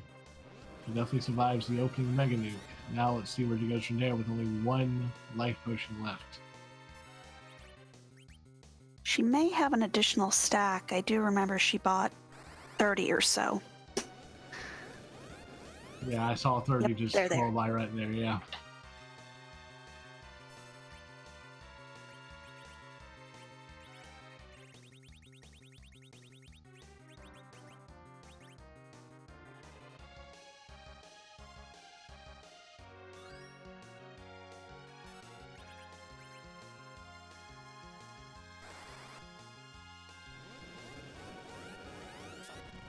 Meanwhile, on PK's side, Fu is the only one left standing, but that's all you need with the Moon Veil up against Antlion.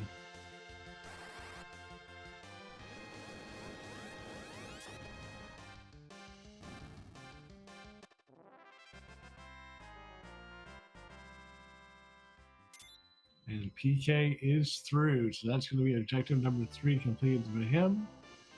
He has the Luca key, which means objective number 2 will probably be done here in the next 5 seconds. So that's only an adamant for the reward. So still looking for a route to Zeromus. If I'm not mistaken, I think the only thing he has left is Dwarf Castle. So that is probably going to be the next step, unless he goes and checks what's at bottom of Luca Cave first. Answer question in chat. Darkness Crystal is behind Dwarf Castle, guarded by the terrifying bosses of Water Hag and King Queen Evelyn.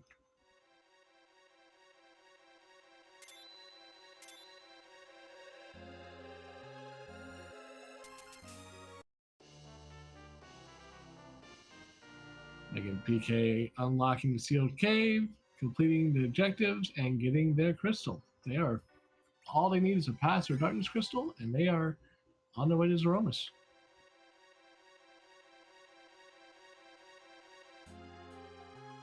And it looks like Marilyn might be getting through this wyvern fight. Has all her characters back up and standing.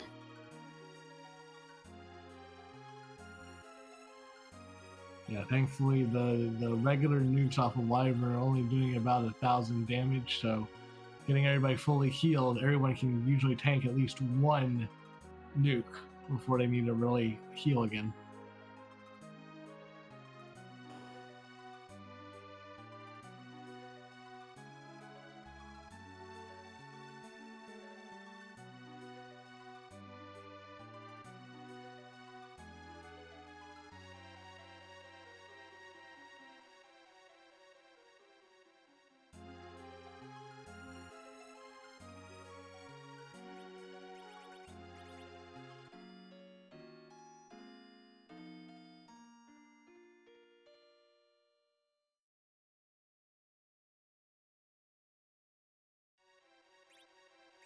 And then to fight long enough, the Wyvern actually went ahead and used their remedy, healing themselves for 4,200.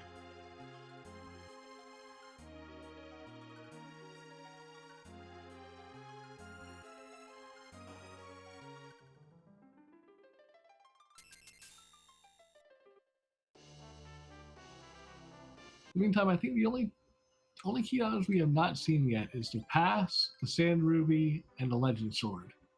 Or not Legend Sword, Magma Key.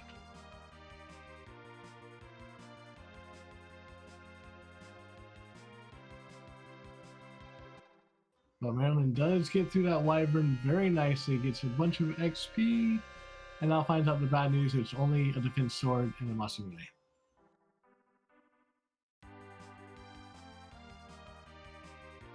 And hopefully starts looking to head back towards Earth. At this point, I wouldn't be surprised to see her save, go back in, take on Pale Dim Spot, and then go over to Cave Bahamut just full clear moon, which we as viewers know is not the correct play.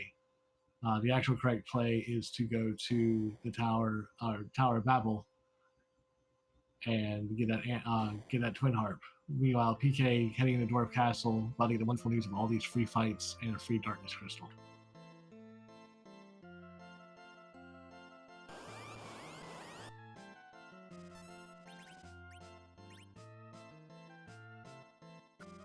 Well, and really thinking about it, the only bosses we have left are Octomammoth, Valvalus, Bahamut. I don't think we've seen him yet.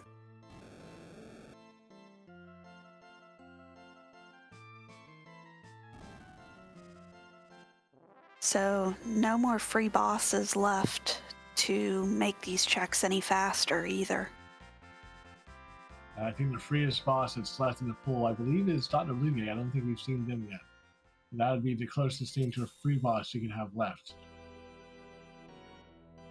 But very time consuming, as he loves to hear himself talk. We don't call him Dr. Cutscene for a reason.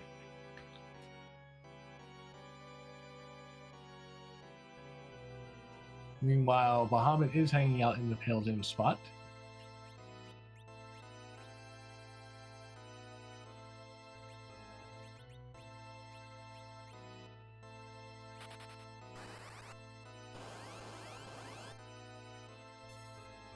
And PK ditching Rydia for Edge. Looks like they're probably going to go with a straight Berserk strat for Zeromus.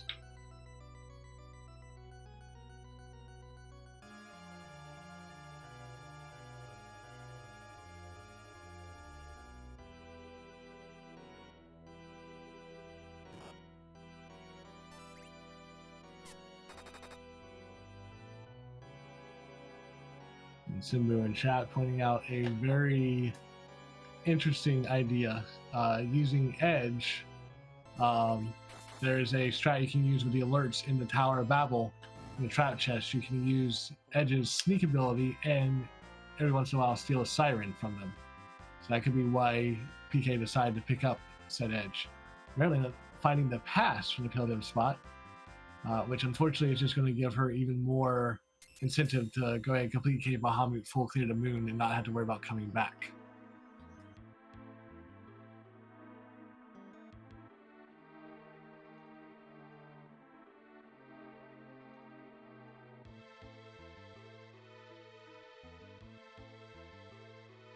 But at this point, Marilyn is at Z ready levels, so does not need to worry about a grind.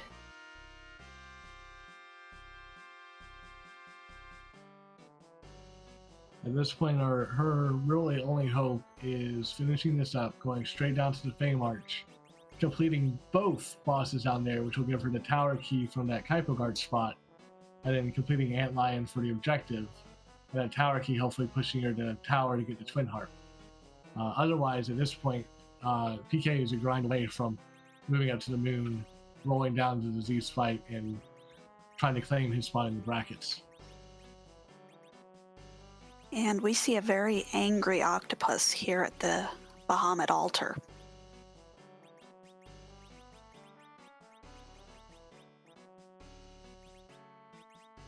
And Underman's not going to be all that bad here. This spot doesn't have the fastest of speeds. They are going to hit like a truck, but the more attacks you push out onto it, the slower it's going to get. And it's going to get to a point where you're just pounding out hit after hit, and Optiman's just going to have to sit there and take it.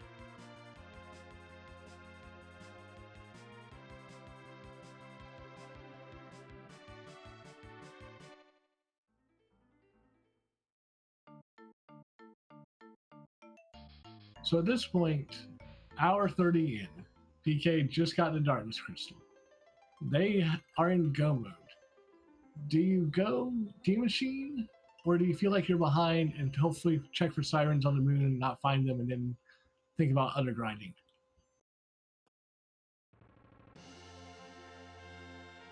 I mean, the walk down to Zeromus with encounters on is a very viable type of grind.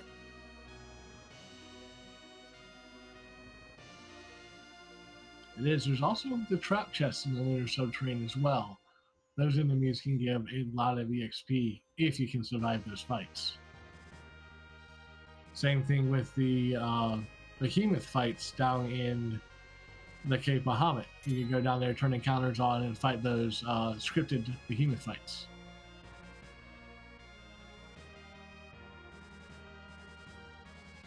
To answer a question, chat, Twin Harp is at top of tower, guarded by the D-Lunars.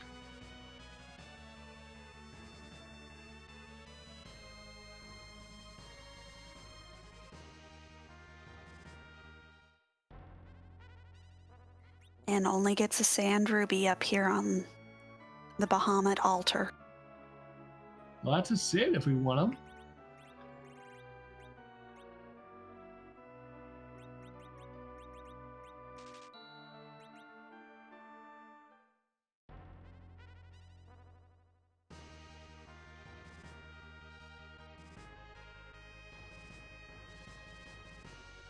So in the meantime, Maryland has finished up everything on the moon. It's coming back down to Earth. It'll be interesting to see where she routes next. Is it going to be going straight back to that Fey March, or maybe doing Keyless Tower first?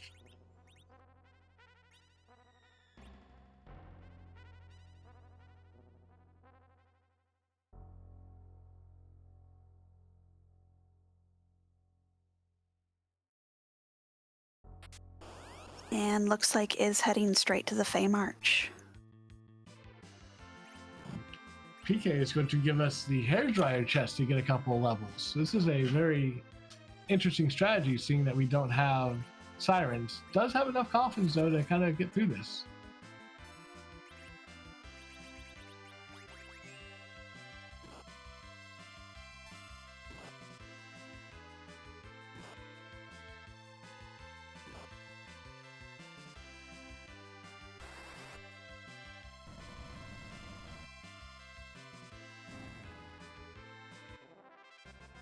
And the NPCs definitely not cooperating on Maryland's side. I know PK was having that problem earlier in the scene. Now it's just kind of rolling back around to Maryland when she needs it the least.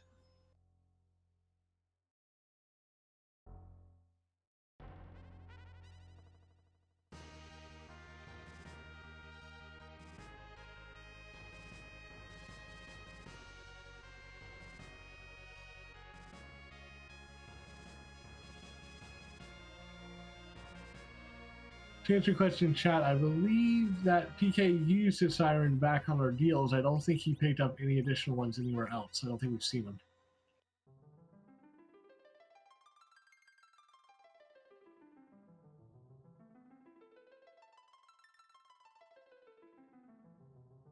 And Maryland going for the officer's chest first, hopefully will kind of give her a push in the right direction. Yeah, hopefully she grabs that tower key and immediately says, I should go check tower, which will give her the Twin Harp and get her going. Well, if she does Antlion and then goes straight to Twin Harp, she does have that pass, so doesn't have quite the long walk down to the lunar subterranean.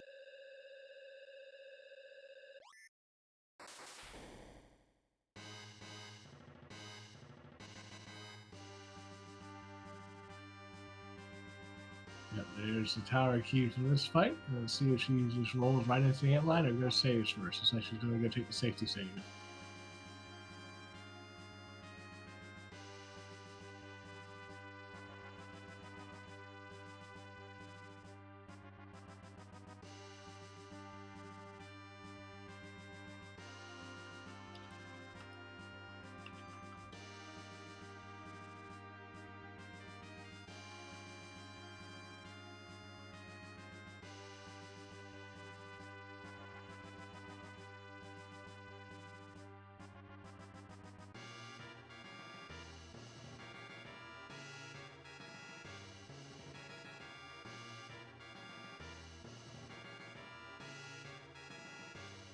PK heading straight down. I wouldn't be surprised to see him stop in the save room, take a save, and then find out the bad news in the Wyvern in the D-Lunar spot, trying to pick up some extra XP.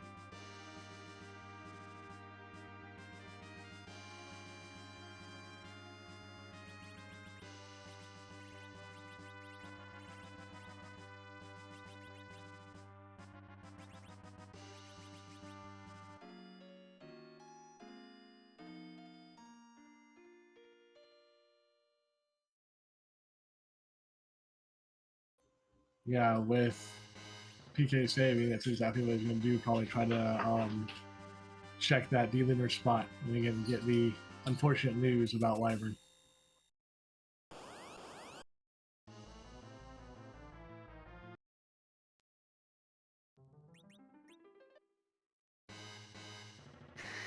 And does an instant reset.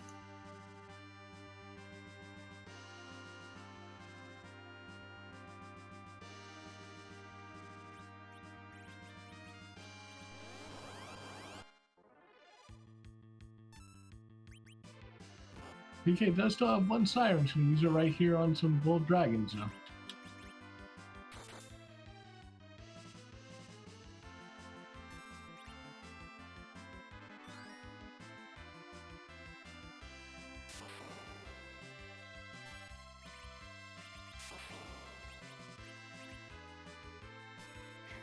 And Marilyn takes down Antlion.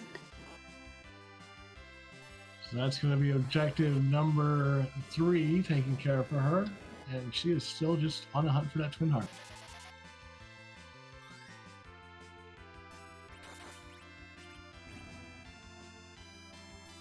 At this point, she knows that the only thing left is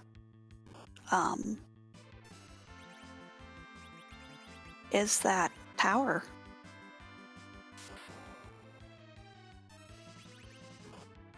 Yep, that's gonna. She knows that Twin Heart's got to be there somewhere because that's the only spot she's not checked.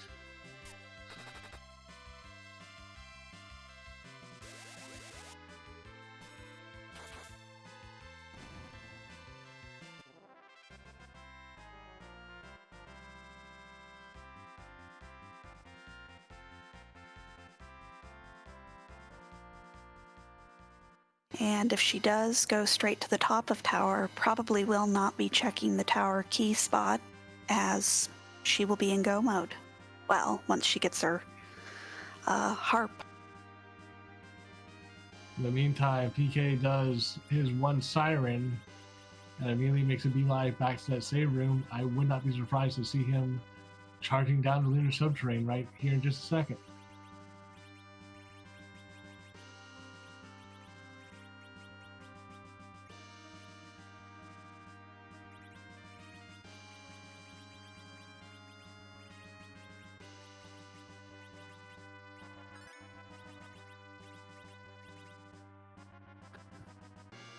Looking at PK's levels, they are a bit low. This could be a little bit of a spooky fight with Zeromus. Very true, but again, I've seen PK play. I know how he kind of goes, and definitely used to doing low-level fights. Should be able to take care of it, but again, for Lean's sake, we're kind of hoping for at least one wipe here to try to catch her back up. See if she can get a little bit closer back into this race.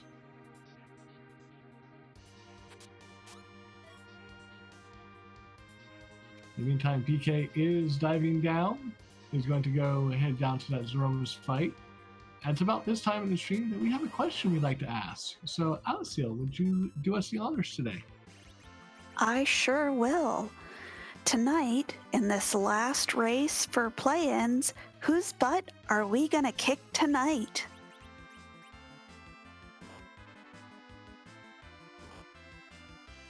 Looks like we're gonna have a brief stop before we go kick some butts as PK found the Warlock and Carry trap chest. Gonna get some extra levels.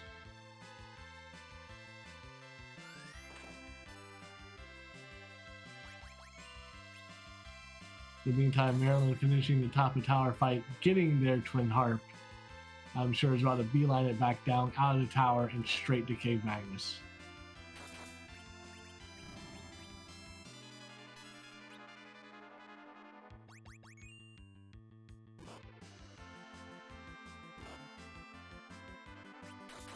And as you predicted, Alice, still completely ignoring the cannon room. Doesn't even care anymore. Yang can just hang out in there for the rest of the seat.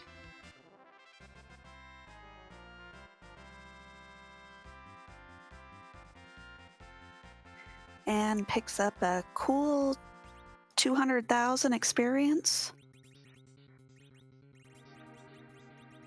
And a ninja shirt for Edge if you want it.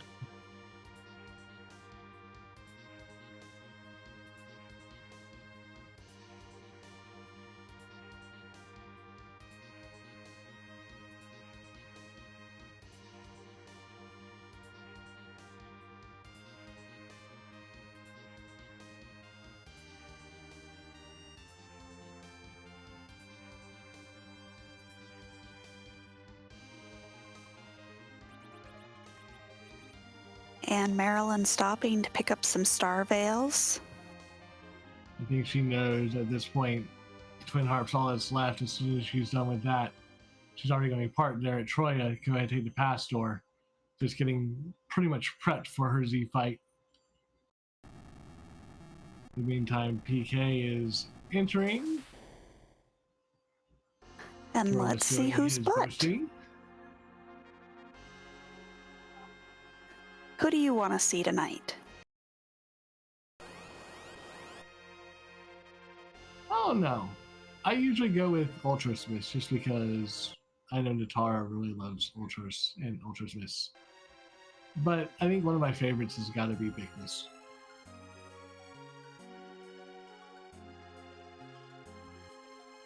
I would love to see a Clippy miss.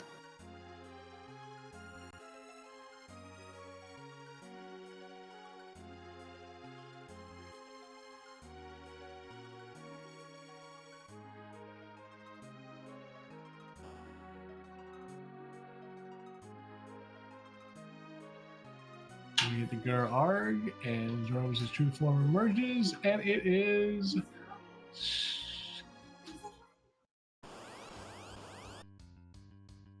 It is Shodan from System Shock 2. I've seen this one already this week. I don't remember if it was earlier this week in the play-ins or if it was in week 5 of the Swiss, but I know one of the restreamed ones had this.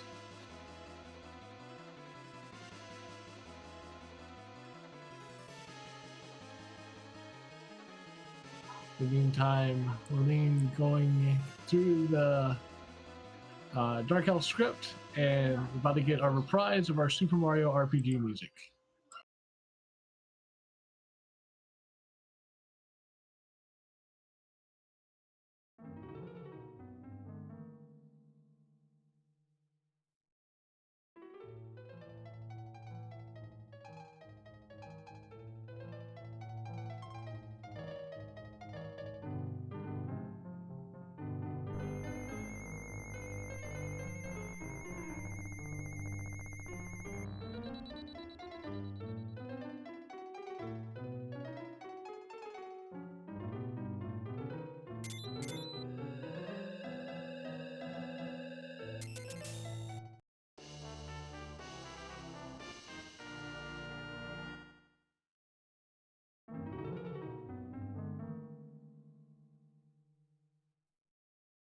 So Marlene completes the quest and then finds out the unfortunate news that you cannot unfortunately leave the room without actually beating the boss.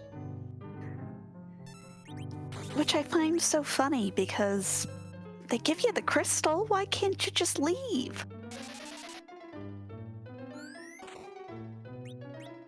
Now the funny part is you have to beat the boss. You don't have to pick up the key item if you don't really want it.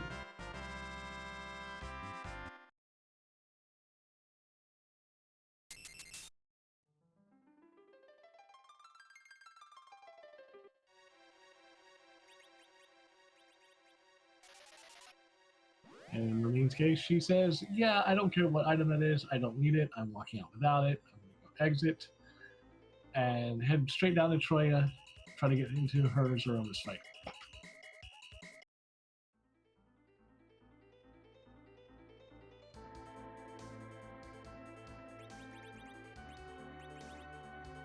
In the meantime, PK still making quick work of this Zeromus. Wouldn't be surprised if we see rocks falling here any minute now.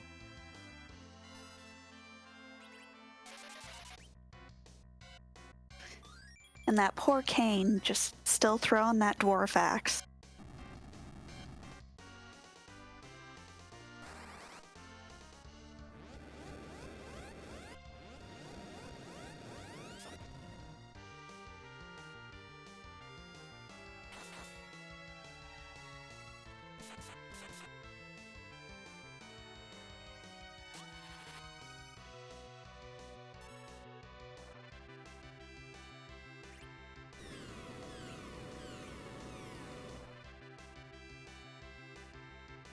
And we see rocks on PK's side.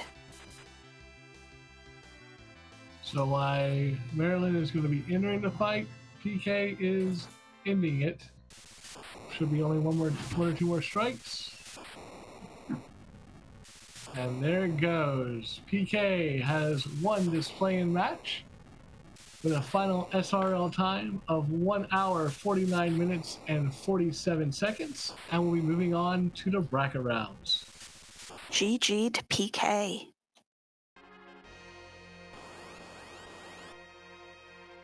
Let's see if we can get PK in for an interview. And with that, it sounds like we do have PK joining us. GG. Thank you. How do you feel right now? I feel relieved. I feel like if I would have won or lost, I would have just felt relieved to have this over with. But that was just a wild seed all around. Watching the last 15 minutes too.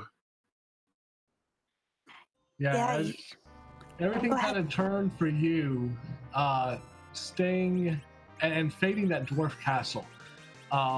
When we saw you go down originally to the shop check, we thought for sure you checked the bosses, and probably doing considering how free they were. But in all honesty, that's actually what gave you the win, was not doing those free bosses, not getting out of darkness, and full clearing the rest of Earth first. I was definitely fortunate the Fey March bosses, considering one was Antlion and the other one was entirely free. And that gave me Tower Key, which just kind of, gave me additional checks before, needing to do something longer. That Antlion is rude. Well, I think you were probably pretty glad to get that moon veil when you did. I was literally like, please, Moonveil. I like cheered out loud for myself when I found that. Yeah, we were very happy as we saw that moon veil. It's like, well, that makes that antlion free, and then using all that food, it's like, that's all you need. As long as you got enough others and the food and a moon veil, you're golden. I was laughing at that antlion as it kept trying to hit Fu.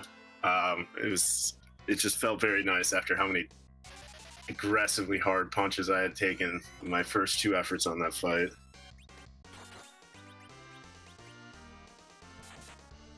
Well, and how did you feel with no sirens being available in that seed? It didn't change all that much. If anything, I was kind of okay with it. wouldn't have minded finding them, when I finally got up to the moon, but at that point I still had the one, and I, without hourglasses, the King Ryus aren't a great grind if you can find something decent in a trap chest anyway. I would have preferred hourglasses, really. Yeah, neither hourglasses nor sirens being available made that seed kind of rude. Yeah, getting that X-Cal really opened everything up, and then it was... But at least, I wasn't too concerned about damage output after that. Yeah, it's not a crystal sword festival, but it's close enough. Particularly for the Dark Elf at the hook route. Yeah, with an Excalibur there, he just kind of melts. Yeah, like 9 something thousand per hit. But yeah, this has been fun. I guess I get either like Penguinate or Invent next, so I've got that to look forward to. Yeah, you and another qualifier schedule have tied strength of schedule, so there'll be a random choosing between the two of you. One of you will get spot 31, the other one 32, and get the joys of either Invent or Penguinator, depending on where you end up in that draw. Yeah, two paths, the lesser of two evils. I really couldn't tell you who I would rather play less at that point, but it's been great. Marilyn, I was terrified going into this. She's been like, if this would have been a couple weeks ago, I would have felt a lot more confident, but she's just been tearing through seeds recently. Great runner, definitely one of those, like, you get something early, you chase it, and if it doesn't work out, that's just kind of how all of these end up working.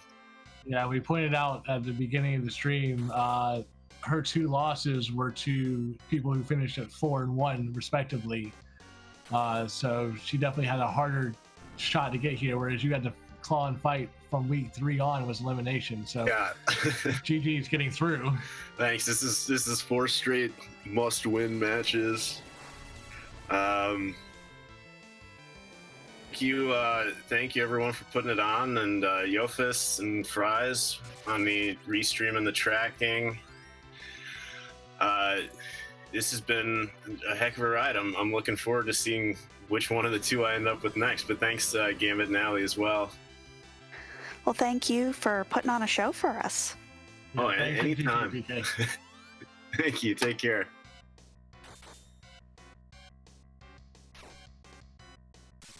In the meantime, Maryland's getting through their Z fight pretty well. We just saw rocks falling through, so should be over any second now. And there is the Crackle, and Maryland has finished in second place, a final SRL time of 1:55.38. And I believe we are joined by Maryland. GG's, well played. Hello, thank you. So, GG's, how are you feeling? Well, still a bit shaken up, but it is what it is. I saw a lot of ghosts on the moon. It was very haunted. Yeah, that's pretty much. Unfortunately, that was the play that decided this thing, with that moon being completely haunted. Had there been anything of value on that moon, this race was yours in a runaway. But unfortunately, that's just not how it worked out today. It was very fitting that I was taken out by Keyless Tower. After that was the thing that was on my mind all this time. Yeah, that Keyless Tower. I mean, at the time you didn't know who was at the top. It could have been a nasty wyvern, but no, wyvern was waiting for me in an even worse spot. Yeah, chat was kind of trying to figure out if that was the worst spot for wyvern to be in terms of run buffering. It was a struggle because I was actually loading up all the documents in between all the attempts. Like, I opened up the boss stats table, I opened up the script. Wyvern has 30 speed there, and I had a faster character, so I was quite confused. But battle speed 5 eventually worked.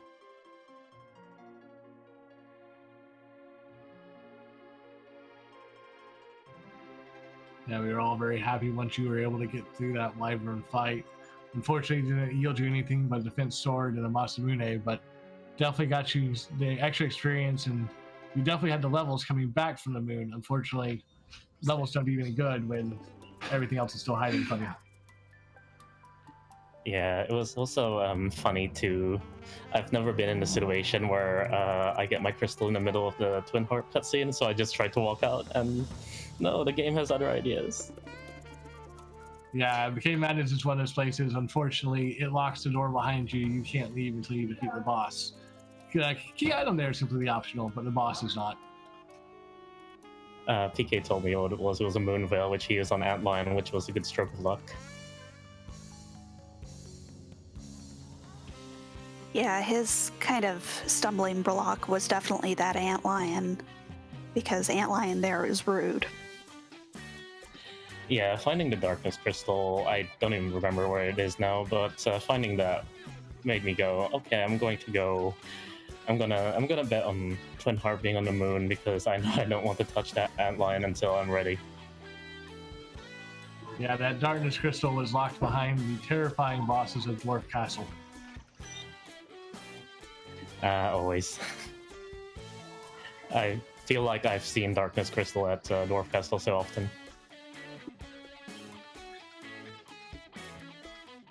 Do you have any final thoughts on the seed or determine as a whole? It was really lucky. I think my worst play was definitely the Mad Ogres. I specifically purchased that Mute Dagger to do that fight, but Cecil was too low level to even do that much damage.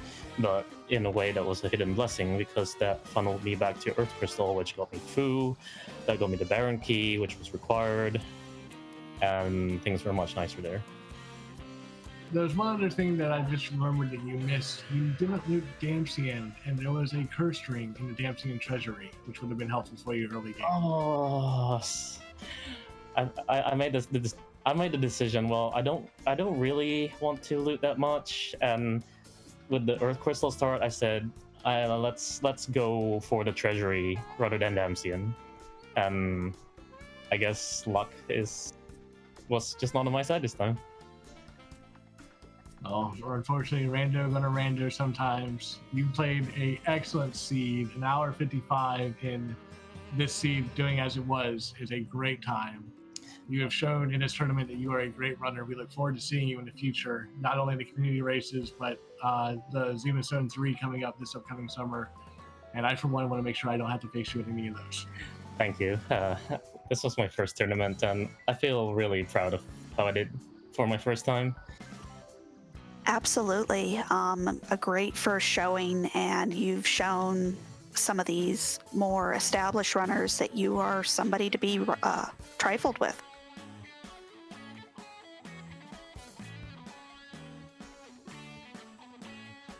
Thank you for that. Oh, again, thank you for your run, GG's, and we appreciate you putting on such a great show for us. Thank you all, and thank you for commenting and the tracker and restream for your efforts. Thank you, and you have a great night. Good night.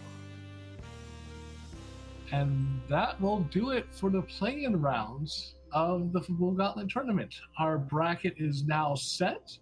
Our admins are going to be doing some random flips of strength of schedule ties to determine the actual seeding, and we will know those probably sometime tomorrow, and look forward to giving you the first of our bracket rounds starting next week. Definitely going to be some great matchups there. So again, the top 32 from this Swiss rounds going head to head. Again, make sure you join the Discord as well as follow us on our Twitter account. Both those links should be in the chat for you. Any final thoughts so far on the Swiss rounds plans? Just that they've been a great time. Definitely seen some new faces kind of show up and kind of challenge the more established runners, and I'm so excited to see that. That's been one great thing about watching the Swiss rounds and getting to this point. There are a lot of good runners that did not make the brackets, and a lot of people who just came out of nowhere or have been on runs. And it's been a wonderful thing to see. It's been great to see if that continues in brackets, or if the established, the so elite runners of this game take over at that point. I'm really looking forward to seeing that. But with that, that is going to finish up our Fabul Gauntlet for tonight. We are going to be sending you over to, it looks like Randomania 3. I believe they are doing some DWR randomizer. Yep, they have a Dragon Warrior randomizer semifinal going on right now, so please definitely give Randomania RM3 your love. They have been so kind, letting us broadcast some of our races on their channel for the Swiss rounds and probably continuing into the brackets. So definitely show them love, show the runners love. Marlene and PK, definitely good. Joseph for handling the race team, Fries for doing the tracking, and of course my lovely co-commentator Alice Steele. Thank you so much for being here with me tonight. Thank you, and y'all have a great night.